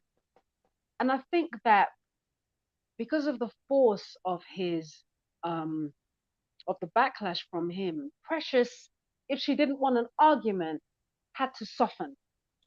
You know when the Bible says a soft answer turns away wrath. That's what Precious was doing, right? But you could see on her face, she was like, oh, like surprised. Like her eyes were big, eyebrows went up, because she was like, wow, okay.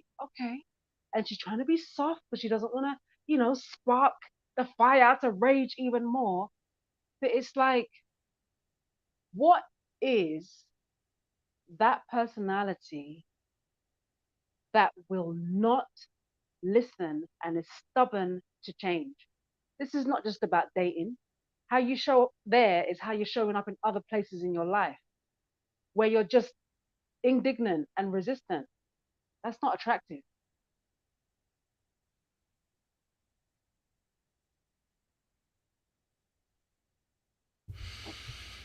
I'm hearing you on that, 100%. Fab. Good point, Charlene Charlie. always comes with the wisdom, and I love it. I love how you see Soft things rough. from that's so important. So I think a few things. First of all, I really like Precious. I don't know what it is that I really like her. I like her energy. I like her vibe. She seems, I can't quite remember her personal background.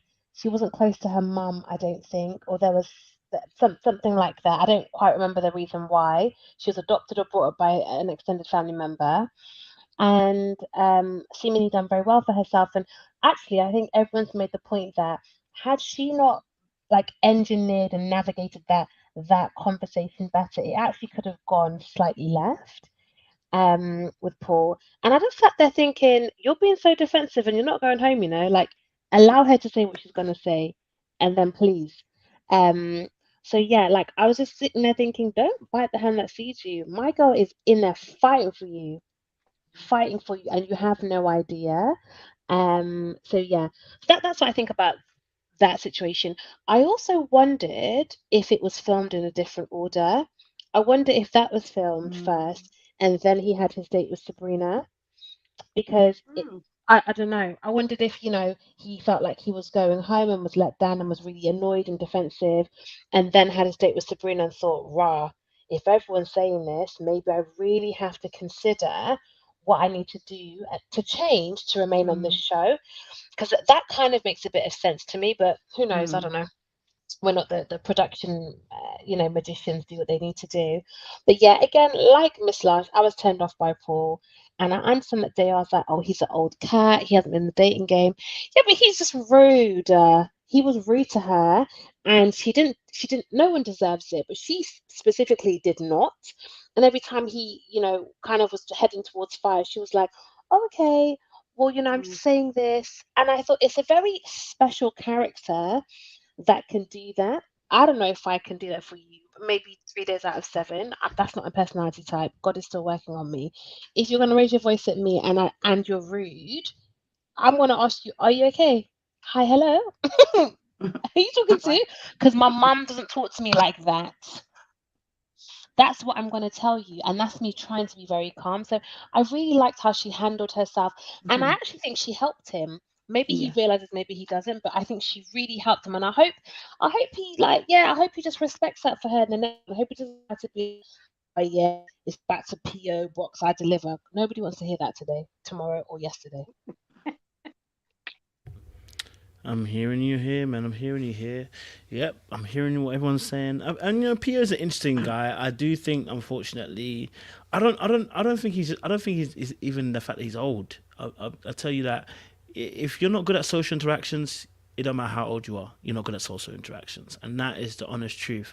Which is why I think Charlene's point about him being similar to Corey, which I'm gonna say, I think they might be on the spectrum, but let me not say Mm. that about them things there, because the way they're interpreting the information, it seems like they may be on the spectrum. You know what I mean? Even with PO, the way he's interpreting information, it feels a bit like he might be on the spectrum. But yeah, I think PO shot, like I said, he shot himself in the leg dealing with Precious. Hopefully, Precious will see that. But I think Precious' problem is she ain't got no connections either, so she need him. She can't go nowhere. He can't go nowhere. We need each other. Okay, so we gonna stick. I'm gonna stick beside him. So is that your man? So she ain't got really much of a choice at the moment, which is probably why we're gonna see next week, or Friday for us, Saturday for us as well. We're gonna see, her kind of opening up a little bit more to other people, and him saying he's not feeling her energy the way she's opening Yeah. up. So we'll hopefully get some context in that. Maybe it's not as it seems, but we don't know. But yeah, that's what we're seeing. All right, very quickly, because I know I've taken a lot of your time today. Let's quickly talk about Laverne, because old boy was in the mix with Laverne was a lot this particular date. The bowling alley as well situation. Mother, a brother wants his ass touched. Okay, all right. Now I don't know about y'all, Jay. I don't know about you, but that's not one of my flirtation games. Okay, we need above the waistline. Okay, above the waistline. So I want to get, I want to get your thoughts on Laverne and his particular behavior after calling people nobody one, nobody two as well. Let me go to Charlene. Charlene, what's your thoughts, man? What exactly am I commenting on? Because there's a whole lot You of take your things. pick out of that. You take your pick out of the bowling alley. We're talking about Laverne, but you can talk about the bowling alley if there's something that you saw or what the lady said in deliberation about him too. You can bring that up. It's all about Laverne there. I just can't stop thinking about that date that he had with Carmen. When he said to her, "What would you do to rein me in?" Mm. And I think that as a character, that he's just so out there that he needs to be reined in. Mhm. And to me, it's not attractive to me.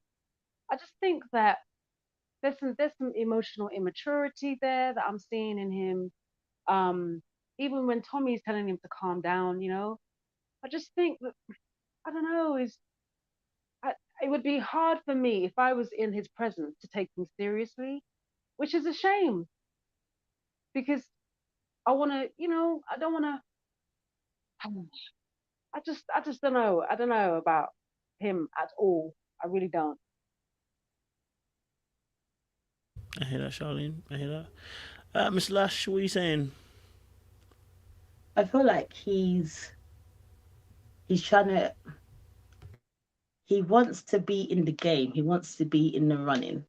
And he's just trying to see what he could do to keep himself there. He's being very, very tactical, introducing nobody one, nobody two. He's just letting them know, like, you don't need to check for nobody else. I'm the one. Even when he was trying to show off, like, yeah, I can bowl. Or you've already had a date with Carmen and they'd be like, oh, feel this. Now not everybody needs to be feeling your bum bum. Not everybody needs to be feeling like, is the glutes that good? Are you doing jumping squats on 1,000? Like, is it really that stiff body? Is it like, it's not that deep?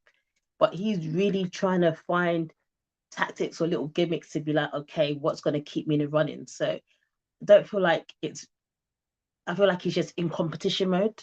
He was just on game mode. And that's all I felt. I didn't feel him trying to make connections. I just felt like he's trying to stay in the game. And that's how I felt about him. He's an interesting one. He's a very, very interesting one. Can I say something else very quickly? I feel like, okay, I've been thinking a lot about the kind of personality that ghosts, right? I feel like Laverne has the type of personality where he's so in the game, yeah, that he treats the game as this thing to be conquered. Yes. Right? And so you win the game when you get to the end with a woman beside you. But then when the game finishes, the adventure has been done, the conquest has been conquested.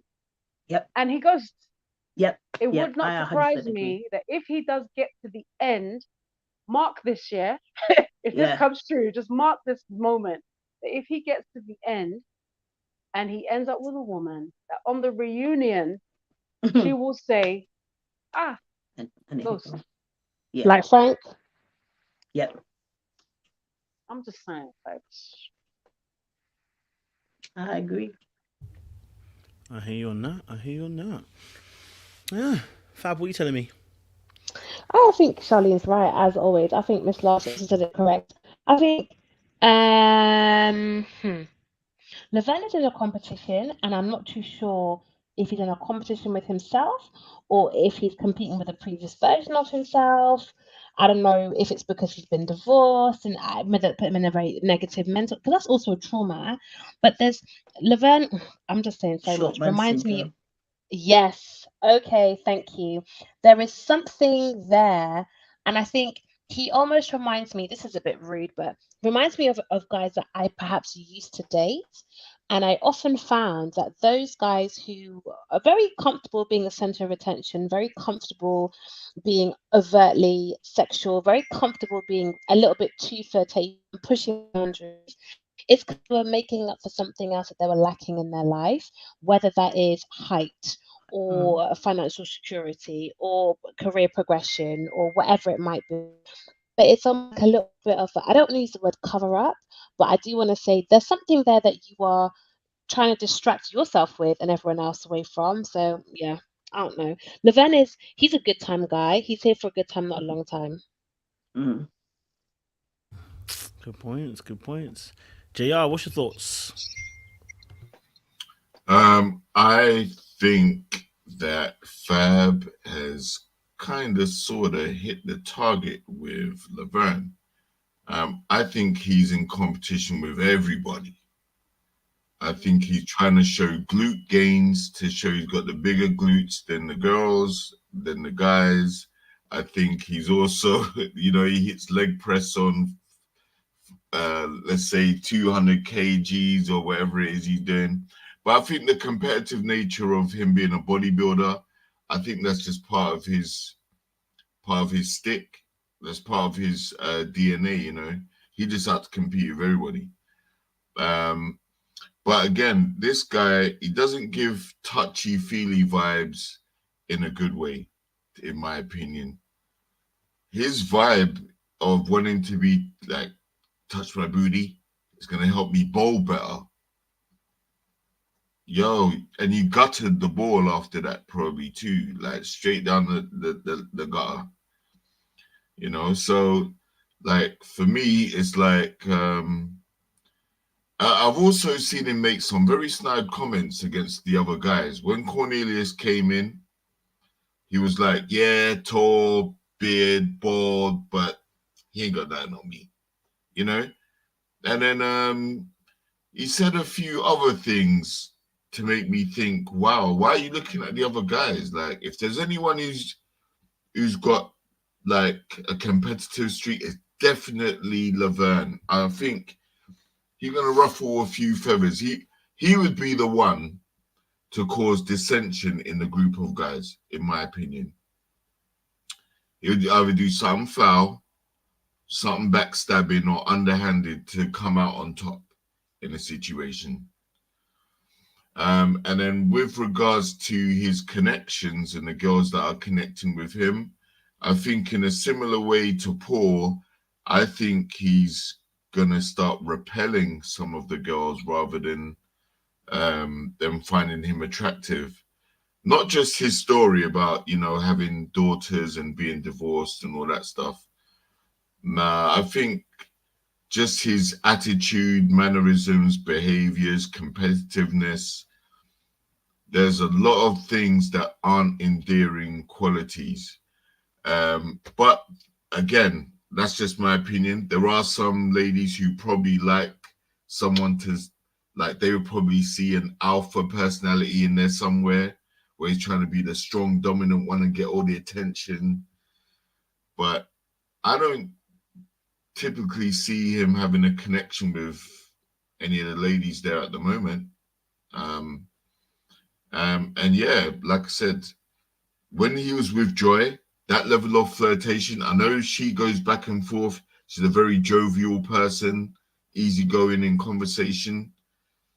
But when he went to, yeah, you're going to touch my butt or what? Like, you're standing behind me. What are you waiting for? You know, I need that before I bowl. It's going to give me good luck. Like, I was just like, nah, man, Laverne, boy, you might need to pack your bags as well soon still. But that's what I took from it. He's kind of awkward on the pool level, but he's more flirtatious and more touchy-feely with it. He's more show-off with it. That's just my opinion. If he's not careful, he could come off a little bit like a creep. So he just needs to watch himself because his physical interaction, I'd be like, sir, touch me one more time, you're going to lose your hands. I don't know how to help you. Don't ask me to touch you and don't touch me. Thanks. I hear you on that. Yeah, I mean, he does kind of, you know, he just touches. You know, some people are borderline. You know, the ones slightly borderline. I think he borders on that. He's teetering on those borders. So yeah, I agree with you. He should be careful because it can easily end in a case. Imagine that on your own butt. So let's talk a little bit. Last segment. Because I know time's running away from us. So Cornelius rightly evicted or wrongly evicted? Was it the right choice or the wrong choice? And was he trying to be a baby daddy or was he just misquoted? Go for Miss Lush. He was rightly voted off because he wasn't looking for love. It just, anytime anyone had a conversation about commitment, it's like he was having a heart attack or, you know, blood pressure went up high, his chest tight. Every minute he's scared. Why are you so scared? Like, bro, this is ready to love. No, like, how's that okay? Can you just, every time he's had a conversation with someone and they said they wanted to commit, that's when it's like he sees red flags everywhere and he wants to run away. So I'm thinking, bro, if you don't want to even be in a relationship or you see yourself, then why are you on this? Just go be on Twitter. Actually, there's that Tinder syndrome. Go and other whatever you need to do. If you want to be sugar daddy because you know you've got the money, you're that guy, you know, do whatever you want to do. You already said so many times, you know, you've got the wealth and this and that. You know, you're eating well, I see everything good. You know, enjoy yourself.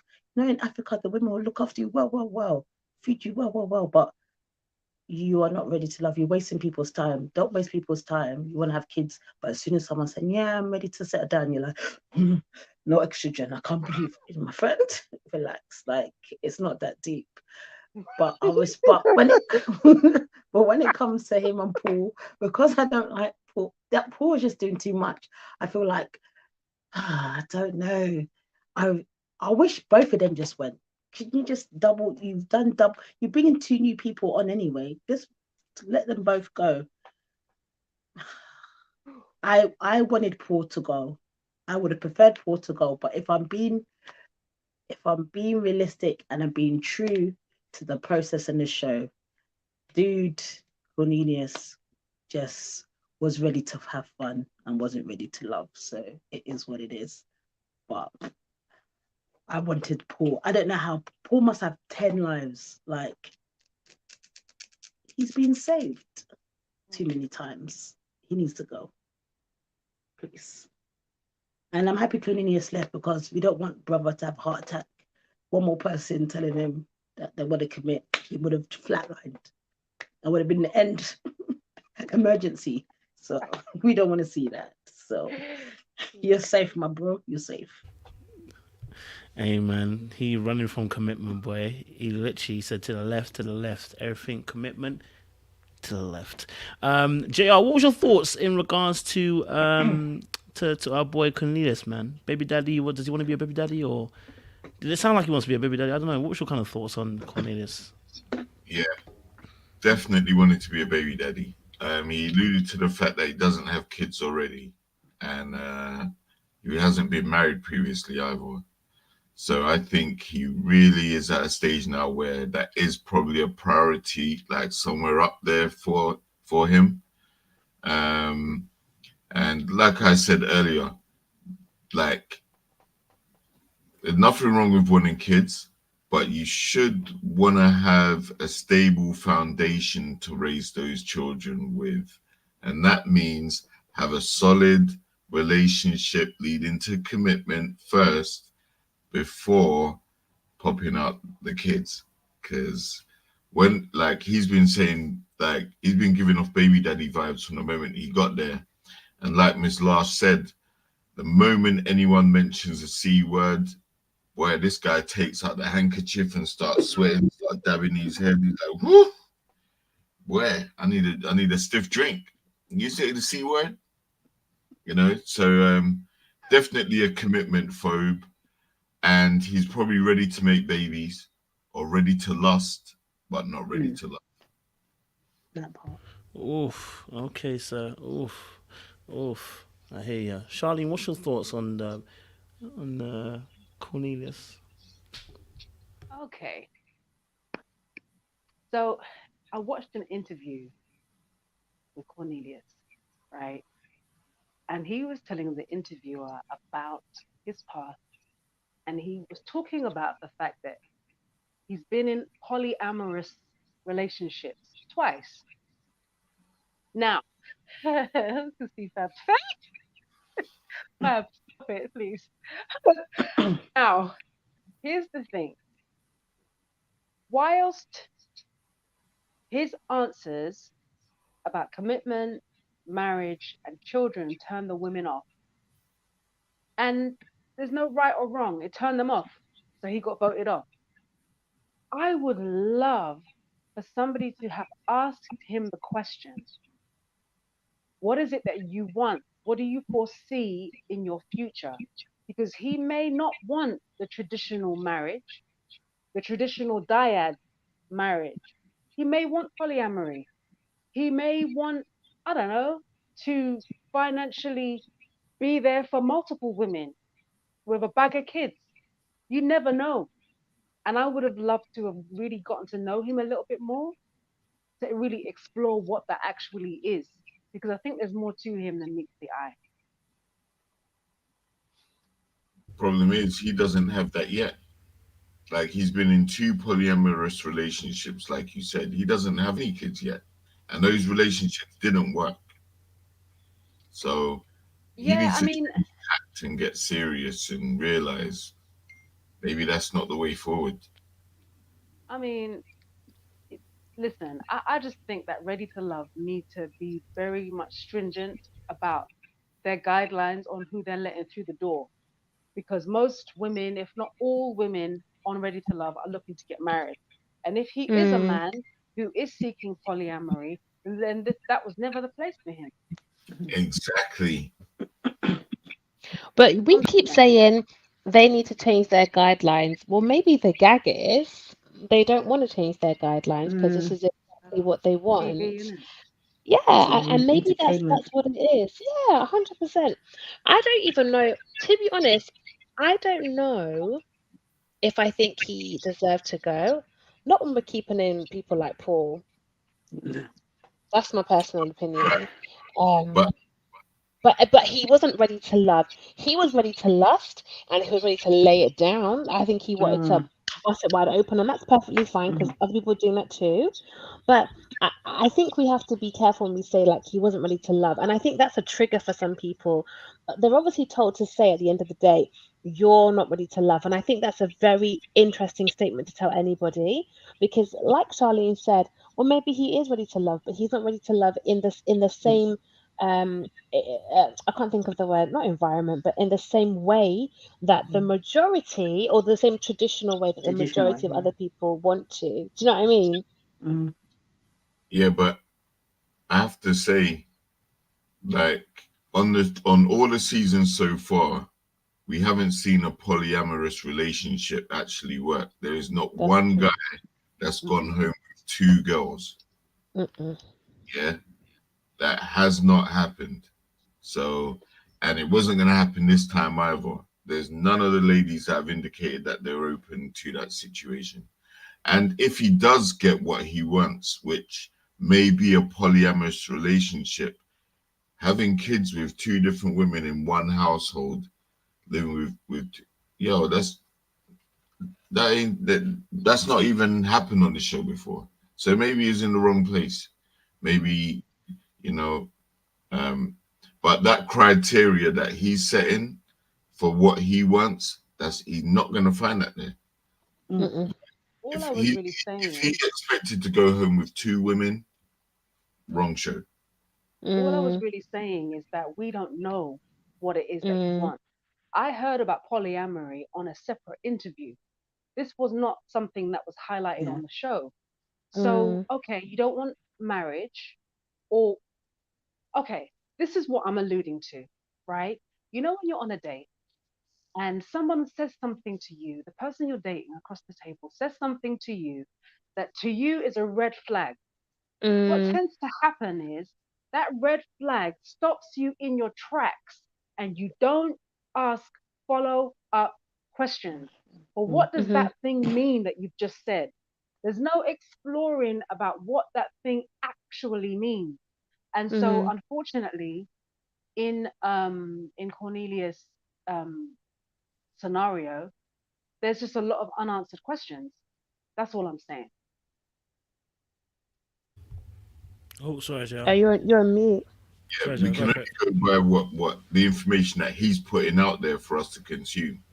So if he says in a separate interview, I have been in polyamorous situations twice. It wasn't just once and he tried it. He tried it and he liked it and he did it again. Right?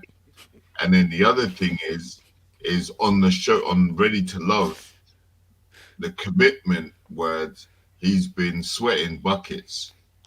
Like lost a couple pounds probably just through sweating, right? And that's why he stays hydrated with that water. But I was also going to say, the other fact coming from his mouth is he wants babies. He wants little cornbreads, corn muffins, or whatever he called them, Like, we can only go by what he's talking about. Yeah, you're right. And I still want to know, why did you flinch when the word commitment came up? That would have been my follow-up question. What I would have said, is, you know something? I noticed, that when we talk about commitment, you seem kind of resistant. Like, can you tell me more about that? That's what I would want to have asked, just to find out. And now we will never know. Unless you interview him, Kojo. We'll ask him a question. We're gonna ask him why he's still commitment. If he was sweating when he's asked about committing to one person, then why is Are he you going committing to two? to That's a good point. That's a good point, sir. What sense does that make? Double the sweat. Exactly. 2 handkerchiefs, 1 in each hand. Oh, you lot are out of order. Poor Cornelius. Pressure bullets. You get me? You need a shower after that question. Nah, I mean, to be honest, obviously, I mean, like I said, Charlie as well. You know, saying someone's ready to love can be very triggering. Sorry, so it was Fab who said this. Sorry, it can be very triggering. Yeah, I mean, to be honest, listen, I want to know why he was agitated by the word commitment. That's what it looked like from the editing. It looked like he was agitated by commitment, right? So I think from that perspective, and to be honest, I always said it from the very beginning. I think we said this when we did our first review. Cornelius's energy when he went to meet Ace, some of the things he was saying, something wasn't sitting right, and now we know. It's like something's not quite right, and because the question was asked then, and he kind of scooted around it. Tiffany too, you scooted around it. You get to Dakiya, you're scooting around it, sir. What do you want? Because this is a show for commitment. So what do you want on this show? Your money's up. You're looking good. You know what I'm saying? You know what I'm saying? The ladies complimented your eyes. Sir, you're up. You're ready to go. What are you looking for? Are you looking for someone to convince you and persuade you into a particular relationship? Maybe that's what you're looking for. Or are you just looking for a baby mother? Right? And you know, it's scary to say, but there are men who will parade around, you know, and we're looking for baby mothers. Nick Cannon's one of those. Money doesn't stop you from being that kind of type of guy. You know what I'm saying? You coming ready to love doesn't stop you from being that type of a guy. So you know when you might, if you ask that question like, well, I would have come to ready to love to be a baby daddy. No, but sir, your our age mate Nick Cannon's out there as a celebrity having baby mothers across the board. So you know there are people who have that thought process towards it. Something's not quite with commitment. And we didn't get that story. So we need to know what that story is. Something's not quite right there. I don't know if a girl left you. I don't know if you left a girl. I don't know. But something to do with commitment isn't right for Cornelius at the moment. So he has to, hopefully when we get him on here, he'll come and, because I know he commented on the video that I actually did of him. So he wanted to talk. So he's ready. So evidently I think he disagrees with what I said. Because I said he's here for be a baby daddy. I said he wants to be a baby daddy. Okay? That's all he wants to be. Okay? All right? Because you're running from commitment, so we're gonna answer those questions. We're gonna ask questions. Yeah, I'm gonna put Charlene on a video feed and ask her to ask the questions. I'm down. Do that. You know what I mean? But okay, so we've kind of run out of time, guys. I've reached we've gone 2 hours, and I've taken a lot of your time. So quickly, just want to get your final thoughts. Keep it to 30 seconds. Just your final thoughts on the show. Just your overall kind of feelings towards this episode, and then we'll wrap it up the show from there. So, Miss Lush, talk to me. Episode was steady. There wasn't anything explosive. It was just going. There was bits that didn't surprise me. People acted how they have always acted. Nothing changes. I'm more interested in for next episode. This one was all right, but I'm more interested in what's happened next. It seems like it's going to be a bit more fiery. This episode was all right. Would have wanted Paul to go home, to be honest, but it is what it is. We can't get what we want. It ain't Christmas anymore. So I couldn't get rid of P.O. Box. It's fine. God Appreciate Miss Lush. Appreciate Miss Lush. JR, 30 seconds. Talk to me. What's your overall thoughts to the episode? I actually enjoyed this episode. From last week, I did expect Paul to be going home, but they spread out early. You know, his statements about wanting kids and being a commitment phobe to some degree. I'm not surprised he went home. I think we need to see some more Tori. And we need to see some more Demetrius. Maybe they're doing stuff behind the scenes.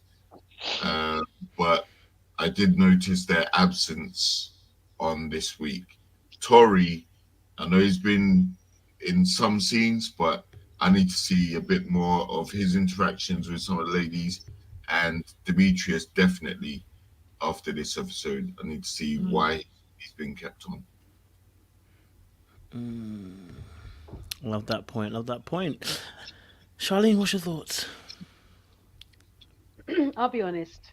I'm just going to be honest. This whole thing of production, they've structured the show so that, you know, these blind dates are coming on the show every week. It's just not working for me, unfortunately, because you've got the original characters. I'm kind of losing. I don't feel like I'm bonding with anyone. I don't feel like I'm bonding with anybody. And this, like Miss Lash said, it was steady, it was cool.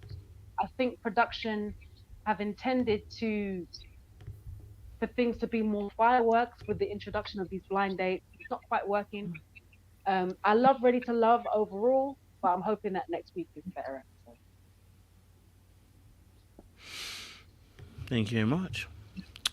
Fab, your last word. I think I'd entitle this episode Second Chances, because I think some people got second chances, and I don't know if I think they should have done, but I think it's also like the calm before the storm. So I'm excited about next episode with 2 new people at the pool party or the beach resort, whatever it is.